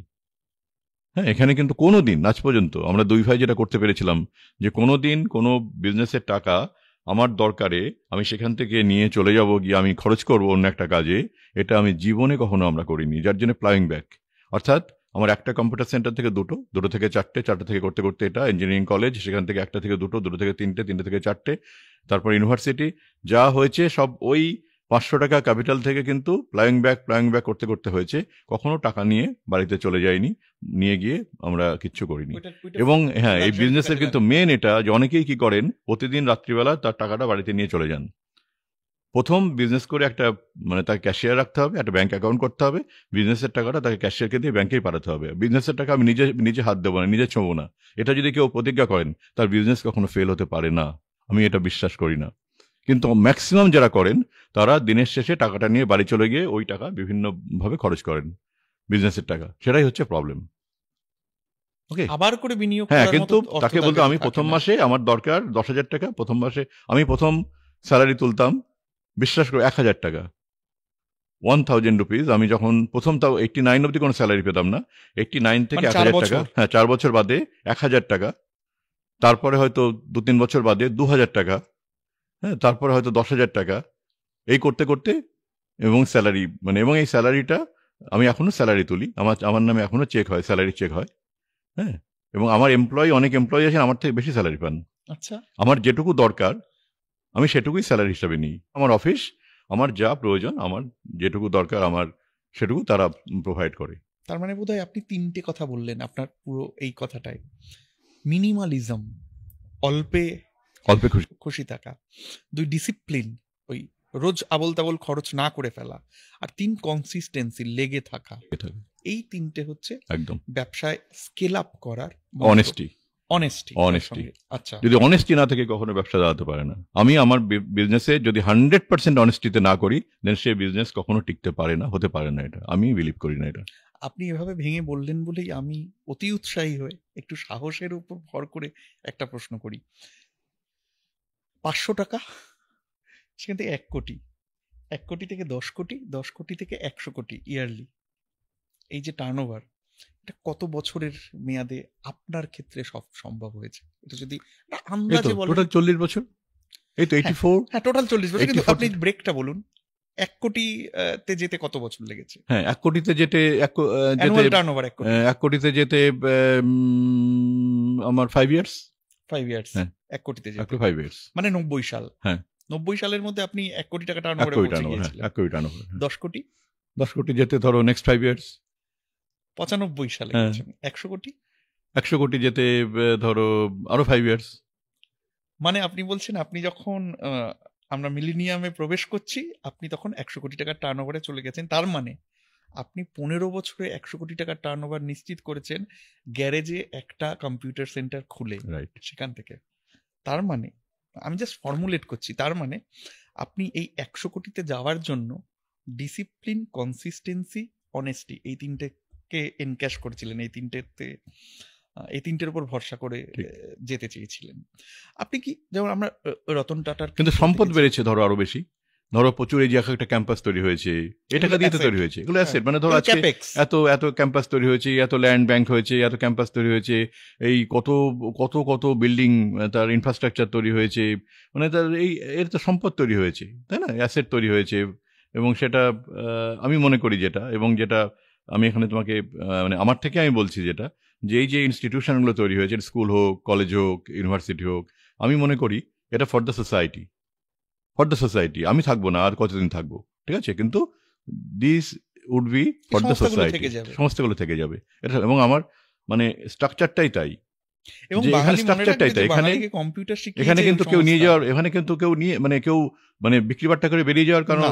নেই, মানে এটা এটা থাকবে, এগুলো থাকবে, এবং এগুলো ফর দ্য সোসাইটি, এগুলো থাকবে, এগুলো ফাউন্ডেশন, একদম ফাউন্ডেশন, এগুলো থাকবে। আমরা রতন টাটার ক্ষেত্রে দেখেছি যে উনি অনেক জীবনের একদম শেষ প্রান্তে এসেও উনি স্টার্ট আপে উৎসাহ দেখাচ্ছেন, ভেঞ্চার ক্যাপিটালিস্টের এবং নিজে ইনভেস্ট করেছেন অনেকগুলো startup। সেটাই বললাম, নিজে ইনভেস্ট করছেন।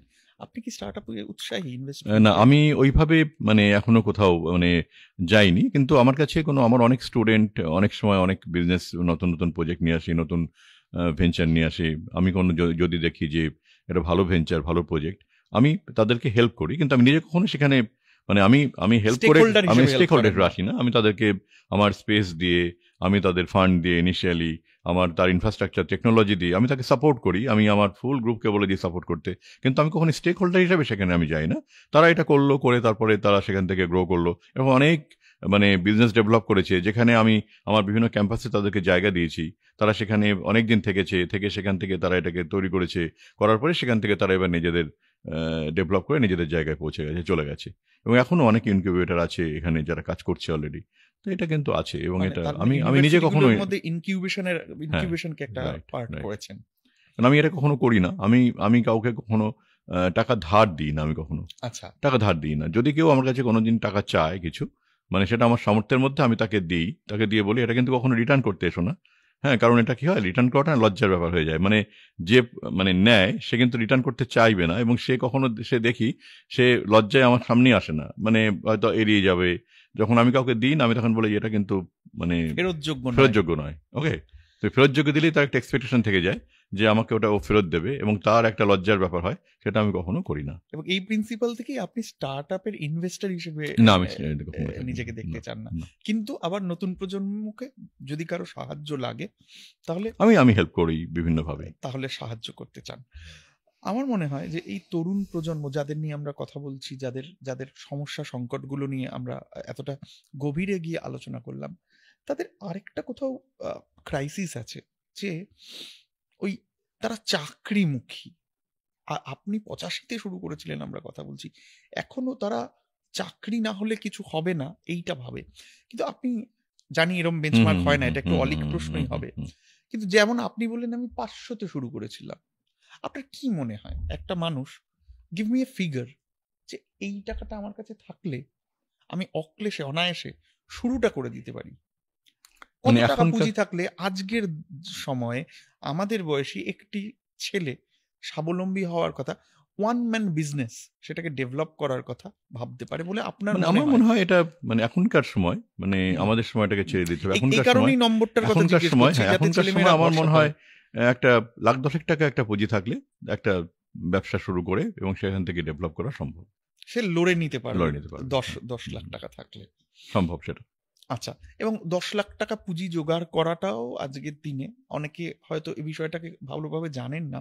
আপনি বললেনও যে বিভিন্ন সাবসিডাইজড যে অনেক কিছু প্রজেক্টগুলো আছে, রয়েছে অনেক সেগুলোর স্কিম আছে, মাধ্যমে অনেক প্রজেক্ট আছে, 10 লাখ টাকা জোগাড় করে শুরু করা করা যায়। যায়। এবং সেখানে ওই চাকরির যে বিরাট একটা বৈষম্য, বিরাট একটা গ্যাপ, সেটা বোধহয় এই মাধ্যমে Right, আমরা right. মেটাতে পারি। আমরা একদম শেষের দিকে চলে এসেছি। যে কথাটা না বললেই নয়, সেটা হলো আপনার সঙ্গে আমার একটা সাজুজ্য আছে, মানে আমি খুব আনন্দ পেয়েছি আপনার অনেক আগে, অনেক বছর আগে। আপনি একজন নিবেদিতা এনথুসিয়াস্ট। নিবেদিতার প্রতি আপনার ভালোবাসা, নিবেদিতাকে নিয়ে আপনার লেখা, এটা আমাকে খুব অনুপ্রেরণা দিয়েছে। কেননা একজন বিদেশিনী, তিনি কলকাতায় এসে রাস্তা ঝাড় দিচ্ছেন, প্লেগের সময় ওইরকম ভাবে কাজ করছেন, রাধা গোবিন্দ করের বাড়ির দরজায় দাঁড়িয়ে থাকছেন প্রত্যেক দিনের রিপোর্ট নেওয়ার জন্য। আমি কোভিডের সময় এটা আবার পড়ছিলাম ফিরে, এবং যে শিশুকে মা স্পর্শ করতে চাইছে না, তিনি সেই শিশুকে কোলে টেনে নিচ্ছেন, এ তো অকল্পনীয়। নিবেদিতা আপনাকে কিভাবে উদ্বুদ্ধ করেন? নিবেদিতা উদ্বুদ্ধ করেছেন আমাকে অনেক পরে। আমাকে যদি জীবনে মানে চলার পথে কেউ উদ্বুদ্ধ করেন, তিনি হচ্ছেন রবীন্দ্রনাথ আচ্ছা এবং তারপরে বিবেকানন্দ। আচ্ছা। এই দুজন মানুষ আমাকে ভীষণভাবে উদ্বুদ্ধ করেন। এবং আমার প্রথম যে নিবেদিতা যেটা তুমি পড়েছো, সেটা হচ্ছে আমার ফর ইউ সিরিজের একটি বই, এবং সেটা ঠিক আমার ঠিক মনে হয় 5 নম্বর বই। ঠিক। ফর ইউ সিরিজের আমার যে 7টা বই আছে এখন অবধি, তার 5 নম্বর বই হচ্ছে নিবেদিতা ফর ইউ। প্রথম বইটা এসেছিল টেগোর ফর ইউ, হুম রবীন্দ্রনাথকে নিয়ে, হুম এবং সেটা আমরা রবীন্দ্রনাথের হ্যামস্টেডে যে বাড়িটা আছে, সেখানে একটা সুন্দর প্রোগ্রাম করে, ঝিরঝির করে বৃষ্টি পড়ছিল, সেখান থেকে আমরা গান, কবিতা, কথা দিয়ে রবীন্দ্রনাথের ওই বাড়িটাতে ওই বইটি ওখানে নিবেদন করে আমরা ওখানে উদাত্ত কণ্ঠে গান, কবিতা, মানে আমরা অনেকেই ছিলাম, আমি, শান্তনু, লোপামুদ্রা, জয়তী, অনেকেই আমরা ছিলাম সেখানে গান করতে করতে ওখানে। তবে দেখলাম বিদেশিরা বেরিয়ে এলো, যে আমাদের সঙ্গে গলা মিলিয়ে আচ্ছা। তারা গাইছে। হ্যাঁ, এই সমস্ত করতে করতে ওইখানে আমার খুব মানে আনন্দ পেয়েছিলাম এই কাজটি করে রবীন্দ্রনাথের সার্ধশতবর্ষে। তারপরে ওই আমার মনে হলো যে টেগোর ফর ইউ নামটা এসে গেল, আমি তাহলে একটা ফর ইউ সিরিজ নিয়ে ভাবতে শুরু করলাম। তারপরে এলো বিবেকানন্দ ফর ইউ, ঠিক। এবং সেটাও আমার জীবনে একটা বড় পরম পাওনা।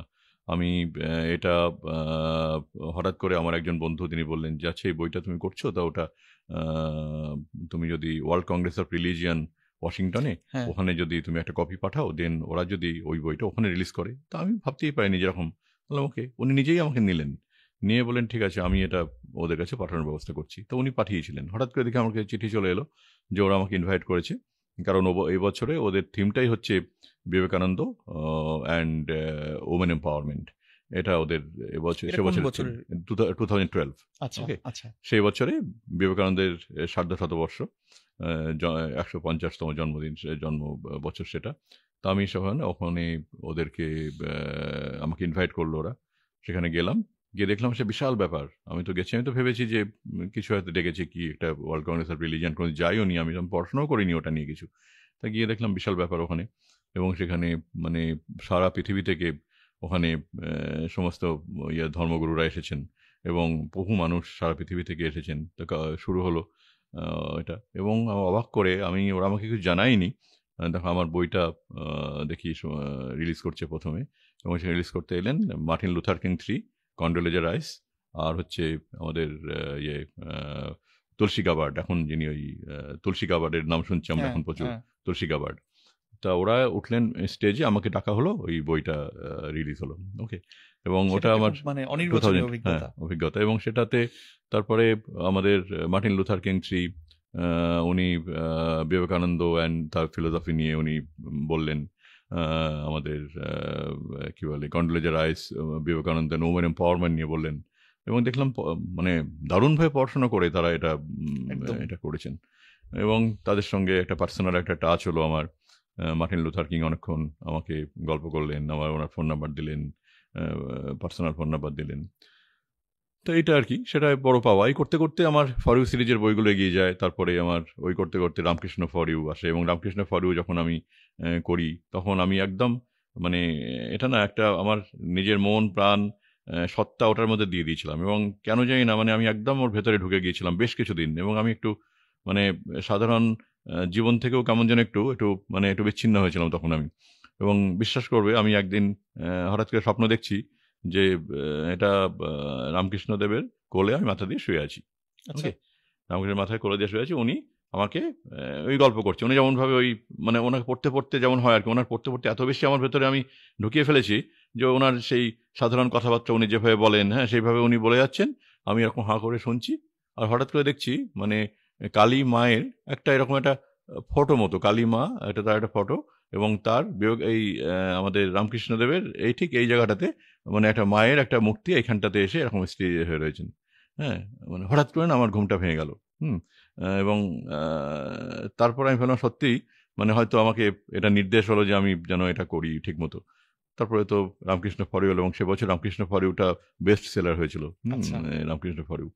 এবং তারপরে এটা করতে করতেই নেতাজি ফর ইউ নেতাজি, এলো। রাইট। তারপরে আমার ভাবলাম যে তাহলে বিবেকানন্দ রামকৃষ্ণ হলো, যেহেতু আমার ইউনিভার্সিটি হয়েছে, তা আমি তখন আবার তাকে নিয়ে, নিবেদিতাটাকে হ্যাঁ, নিয়ে ভাবলাম, হ্যাঁ, নিবেদিতা হ্যাঁ। ফর ইউ, এটা ভাবলো। এই করতে করতে ফর ইউ সিরিজের বইগুলো হয়েছে। তারপরেও সাহিত্যের মধ্যে একটা প্রথম থেকে একটা ছিল আমার জন্য। সাহিত্যের কথা আমি আমি আমি আমি একটু প্রশ্ন করতে চাই, সেটা হলো যে যে লেখে সেই কি এই বিরাট প্রকল্পটা চালায়?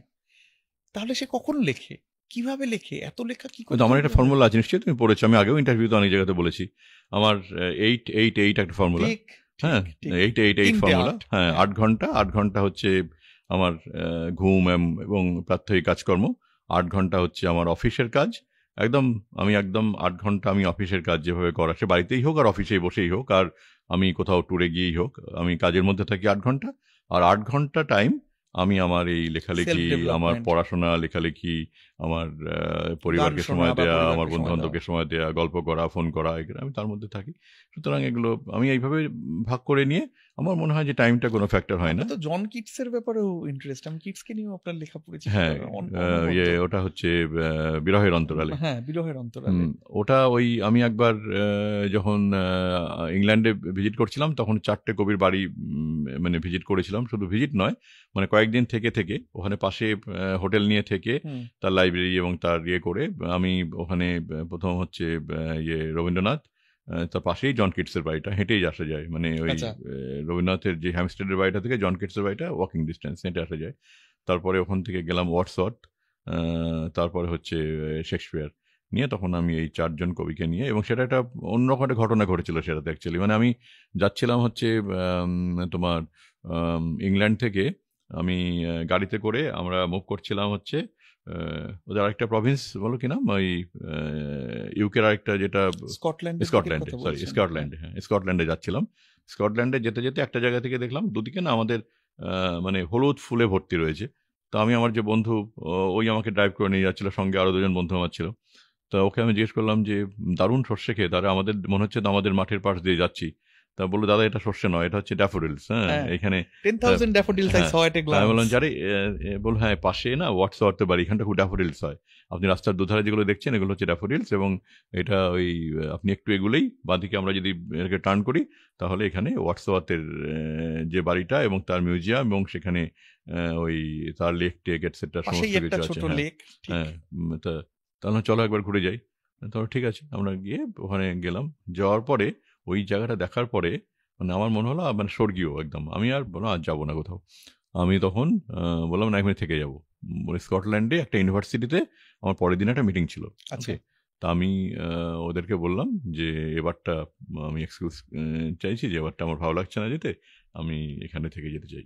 তো ওখানে একটা হোটেলে আমরা গেলাম। এবার হোটেল ম্যানেজারটা বললেন যে আপনাকে আমি একটা, আপনি যখন এখানে এসছেন আপনি একটা স্পেশাল রুম দেবো, যে রুমটাতে মানে ওয়াটসওয়ার্থ এই রুমটাতে এসে, মানে তখন এটা ছিল সরাইখানা একটা, হ্যাঁ, এবং ওয়াটসওয়ার্থ ওইখানে এসে লেখালেখি করতেন এই রুমটাতে। বলুন আমি এই রুমটা আমরা এইভাবেই সাজিয়ে রেখেছি, ওই রুমটাতেই আপনাকে আমরা থাকতে দেবো। ওকে, তো এই রুমটাতে আমাকে থাকতে দিল একদম লেকের ওপরে রুমে। তারপরে পরদিন ওয়াটসওয়ার্থের বাড়িতে গেলাম, হ্যাঁ, এবং সেই তখন সব কিছুই রয়েছে দেখলাম, মানে তার সমস্ত জিনিস সাজানো, ইভেন টুথব্রাশটা পর্যন্ত রয়েছে। এবং শীতের জন্যে ওনার বোন ডরোথি লুসি, খুব সম্ভবত, ডরোথি খুব সম্ভবত, ডরোথি, রাইট, ডরোথি খুব রাইট। সম্ভবত। তো এই খবর মানে নিউজ পেপারগুলো ওয়ালে সাঁটানো, এখনো সেই নিউজ পেপার ওয়ালে সাঁটানো রয়েছে, মানে শীতটাকে আটকানোর জন্য নিউজ পেপার দিয়ে ওয়ালগুলোকে সাঁটানো, তার টুথব্রাশ, তার এটসেট্রা, মানে সমস্ত কিছু, মানে ওই বাড়িটাকে হ্যাঁ অক্ষত একদম রাখা ওইভাবে হয়েছে। রেখেছেন। এটা কিন্তু এবং আমাদের জন্য খুব বড় শিক্ষা, কবির বাড়িকে তা কিভাবে ওইটা রাখতে হয়। দেখে আমার পরে আবার তাহলে ব্যাক করার সময় ওই আমার শেক্সপিয়ারের বাড়িটাতে আমরা ওখানে কয়েকদিন রইলাম, থেকে ওইখানে ঘোরাঘুরি করে সমস্ত ওখান থেকে ডেটা কালেকশন করলাম। এই করে তখন আমার একটা বই এলো কবিতীর্থ বিলেত। ওই আচ্ছা, কবিতীর্থ বিলেতটা আসার পরে সেখানে দেখলাম ওই জন কিটসের পোর্শনটা পড়ার পর অনেকেই আমাকে বলছেন বা লিখছেন যে জন কিটসকে নিয়ে ওইটাকে আলাদা যদি আমি আলাদা পুরোটা করা লিখি একটা। উচিত। হ্যাঁ, তখন আমি আবার গেলাম আমার আবার বউকে ওখানে নিয়ে, হ্যাঁ গেলেন? বউকে নিয়ে আবার গেলাম আচ্ছা, জন কিটসের ওখানে। গিয়ে আরো কয়েকদিন থেকে ওখানে আমরা ওই জন কিটসের উপর একটা বই এলো বিরহের অন্তরালে। হ্যাঁ, ওইটা বইটা খুব সবাই আমাকে অ্যাপ্রিসিয়েট করেছেন বইটা পড়ে, এবং অনেকে বলেছেন যে তাদের নাকি চোখে জল এসছে বইটা পড়ে। একদম তাই, একদম তো তাই। এটা ভালো লাগে আর কি এটা। চুঁচুড়া একটা বাংলার একটা মফস্বল থেকে এগিয়ে নিয়ে গোটা বিশ্বের সামনে একটা এক্সপোজার দিয়ে দিল। সেই মানুষটা যার ব্যক্তিত্ব অনেকগুলি খণ্ডে বিভক্ত, সে কি ওই পুরনো ছেলেটিকে, যার চোখে শুধু স্বপ্ন ছিল, পকেটে তেমন পুঁজি ছিল না, তাকে মিস করে, তাকে খোঁজে, রুটে ফিরে যায়? কি বলবেন? প্রতি মুহূর্তেই ফিরে যাই আমি, প্রতি মুহূর্তেই ফিরে যাই। কারণ অ্যাকচুয়ালি মানে নিজের যে শহরটা, সেই শহরটাই তো মানুষের কাছে, আমি পৃথিবীর, আমাকে যদি বলে যে সব থেকে সুন্দর, সব থেকে ভালো শহর কোনটা, আমি বলবো চুঁচুড়া। হ্যাঁ, কারণ হচ্ছে এটা আমার নিজের শহর। ওকে, তো সুতরাং সেটা তো মানে ফিরে ফিরে সেখানে যাওয়াই, এখনো আমি যাই। ওকে, এখনো যে গঙ্গার ধারে যে বটগাছটার তলায় বসে আমি আর মৌ দিনের পর দিন গল্প করতাম, প্রেম করতাম, সে বটগাছটার তলায় গিয়ে এখনো বসি। হ্যাঁ, এখনো গিয়ে সেখানে আড্ডা দিই। ও যখন ছিল তখন ওখানে নিয়ে গেছি, বহুবার ওখানে গিয়ে বসেছি। তা সুতরাং এই যে ফিরে যাওয়াটা তো সবসময়, যেমন আমার স্পোর্টস ইউনিভার্সিটিটা চুঁচুড়াতে হচ্ছে, হুম। আমার প্রথম স্কুলটা চুঁচুড়াতে হয়েছে। যখন আমি প্রথম স্কুল সেট আপ করতে শুরু করলাম, আমি প্রথম যে স্কুলটা আপনি টেকনো নিজের ইন্ডিয়া গ্রুপ, শহরকে ফিরিয়ে টেকনো দিয়েছেন ইন্ডিয়া গ্রুপ এটা। পাবলিক স্কুল, সেটা কিন্তু চুঁচুড়া শহরেই। ঠিক। ওকে, আমি ইউনিভার্সিটিটা স্পোর্টস ইউনিভার্সিটি চুঁচুড়া শহরেই। এরকম আরও কিছু কাজ আছে আমাদের চুঁচুড়াতেই। ওকে, তা সুতরাং সেই শহরটাতে তো ভালোবাসি, সেখানে ফিরে ফিরে যাই। সেখানে এখনও সেই বন্ধুদের সঙ্গে আড্ডা দিতেই সব থেকে বেশি ভালো লাগে। হ্যাঁ, সেই ওখানে গিয়ে সেই পুরনো যে ছোটবেলার বন্ধুরা, তাদেরকে নিয়েই ঘন্টার পর ঘন্টা কেটে যায়। সুতরাং এটা তো মানে সেই মাটির টান, হ্যাঁ, শহরের টান, সেটা তো থাকবেই, সেটা তো আছেই। আর বিশ্বভারতীর চারপাশে শান্তিনিকেতন, সেখানেও তো ফিরে ফিরে শান্তিনিকেতনে যাওয়া। ভালো লাগার জায়গা। হ্যাঁ, তা ওটা একটা বাড়ি আছে ওখানে আমার, সুতরাং সেখানে মাঝে মাঝে সেখানে যাই। তো নানা আড্ডা হয়। আগে আরো বেশি যাওয়া হতো। হ্যাঁ। আগে আরো বেশি যাওয়া হতো। মৌয়ের খুব পছন্দের বাড়ি ছিল ওটা। তো মৌ যাওয়ার পর আমি একবারই গিয়েছিলাম, গিয়ে খুব, আমার খুব খারাপ লাগছিল তখন। হ্যাঁ, তো তা ভালো লাগার জায়গা, সত্যি শান্তিনিকেতনও ভালো লাগার জায়গা, যাই মাঝে মাঝে। আসলে প্রকৃতি আমাকে টানে খুব, মানে আমি প্রকৃতির কাছে ছুটে যেতে সবসময় ভালোবাসি। মানে যখনই সময় পাই, যে কোনো জায়গা বা যে কোনো শহরে, যে কোনো জায়গায় গেলে, না আমি কোনো একটা বড় শহরে গেলেও আমি খুঁজি যে একটু গ্রামের দিকে যাওয়া যায় কিনা, সেখানে প্রকৃতির কাছে যাওয়া যায় কিনা। যার জন্য নর্থ বেঙ্গলে আমি প্রচুর যাই, ডুয়ার্সের দিকে যাই, দার্জিলিংয়ের দিকে প্রচুর যাই। আমি সবসময় প্রকৃতির মাঝে মনে হয় যেন আমি নিজেকে ফিরে পাই, নিজেকে। আবার সেখানে গেলে আমি আমার এই যে বললেন না লেখালেখির সময়টা, ওইখানে গিয়ে কয়েকদিন থাকলে অনেক কাজ হয়, লেখালেখি হয়। হ্যাঁ, একটা অনেক কিছু, প্রেরণা হয়তো পান। অনেক কিছু, হয়তো পেন নিয়ে অনেক কিছু মনে হয় যেন কাজ করতে হবে, ছড়িয়ে ছিটিয়ে থাকে, সেখানে গিয়ে গুছিয়ে নেওয়া যায়। রোজ হুম। লেখেন? না, রোজ লিখি না, আমি ওরকম ভাবে লিখি না কখনো। আমি যখন ইচ্ছে হলো লিখি, হয়তো টানা দুদিন হয়তো বাড়িতে থেকে লিখলাম, হ্যাঁ, সেটা বেরোলামই না হয়তো। উদ্যোগপতি সত্যম রায়চৌধুরী, শিক্ষাদিশারি সত্যম রায়চৌধুরী, গ্লোব ট্রটার সত্যম রায়চৌধুরী, নাকি একজন অত্যন্ত নিভৃত লেখক সত্যম রায়চৌধুরী? কাকে মানুষ মনে রাখুক, কি চান?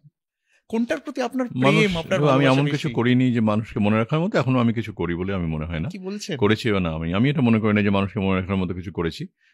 তবে মানুষ যদি ভালোবেসে আমাকে মনে রাখেন আপনি সত্যম নিজের কোন রায়চৌধুরী হিসাবে, সত্তাটাকে, আপনি নিজের কোন মানে আমি সত্যম সত্তাটাকে? রায়চৌধুরী হিসাবে যদি ভালোবাসেন, সেটাই। অন্য কোনো সত্তা বলে আমার কিছু নেই। আমি কোনো স্পেশাল কোনো সত্তাকে বিলিভও করি না। মানুষ যদি সত্যম রায়চৌধুরীকে কখনো ভালোবাসেন, আমার সব কিছু মিলিয়ে যদি মনে হয় যেন না, কিছু কন্ট্রিবিউশন আমার সোসাইটিতে আছে, সেটা নিয়ে যদি ভালোবাসেন, সেটাই আমার বড় পাওনা হবে। একটা ছোট্ট কম্পিউটার সেন্টার থেকে শুরু করে আপনি যেভাবে নিজেকে ছড়িয়ে দিয়েছেন, যেভাবে ডানা মেলেছেন, সেটা আমার জন্য এবং আমার মতো অজস্র বাঙালি তরুণের জন্য শিক্ষণীয়। কাজে আপনার এই এই উড়াল, এটা যেন চিরজীবী হয়, সেটা যেন চলতে থাকে, এই এই আমার প্রার্থনা। অজস্র অসংখ্য শুভকামনা, শুভেচ্ছা জানিয়ে আজকের পর্ব শেষ করছি। ভালো থাকবেন। নমস্কার, তুমি খুব ভালো থেকো। Thank you.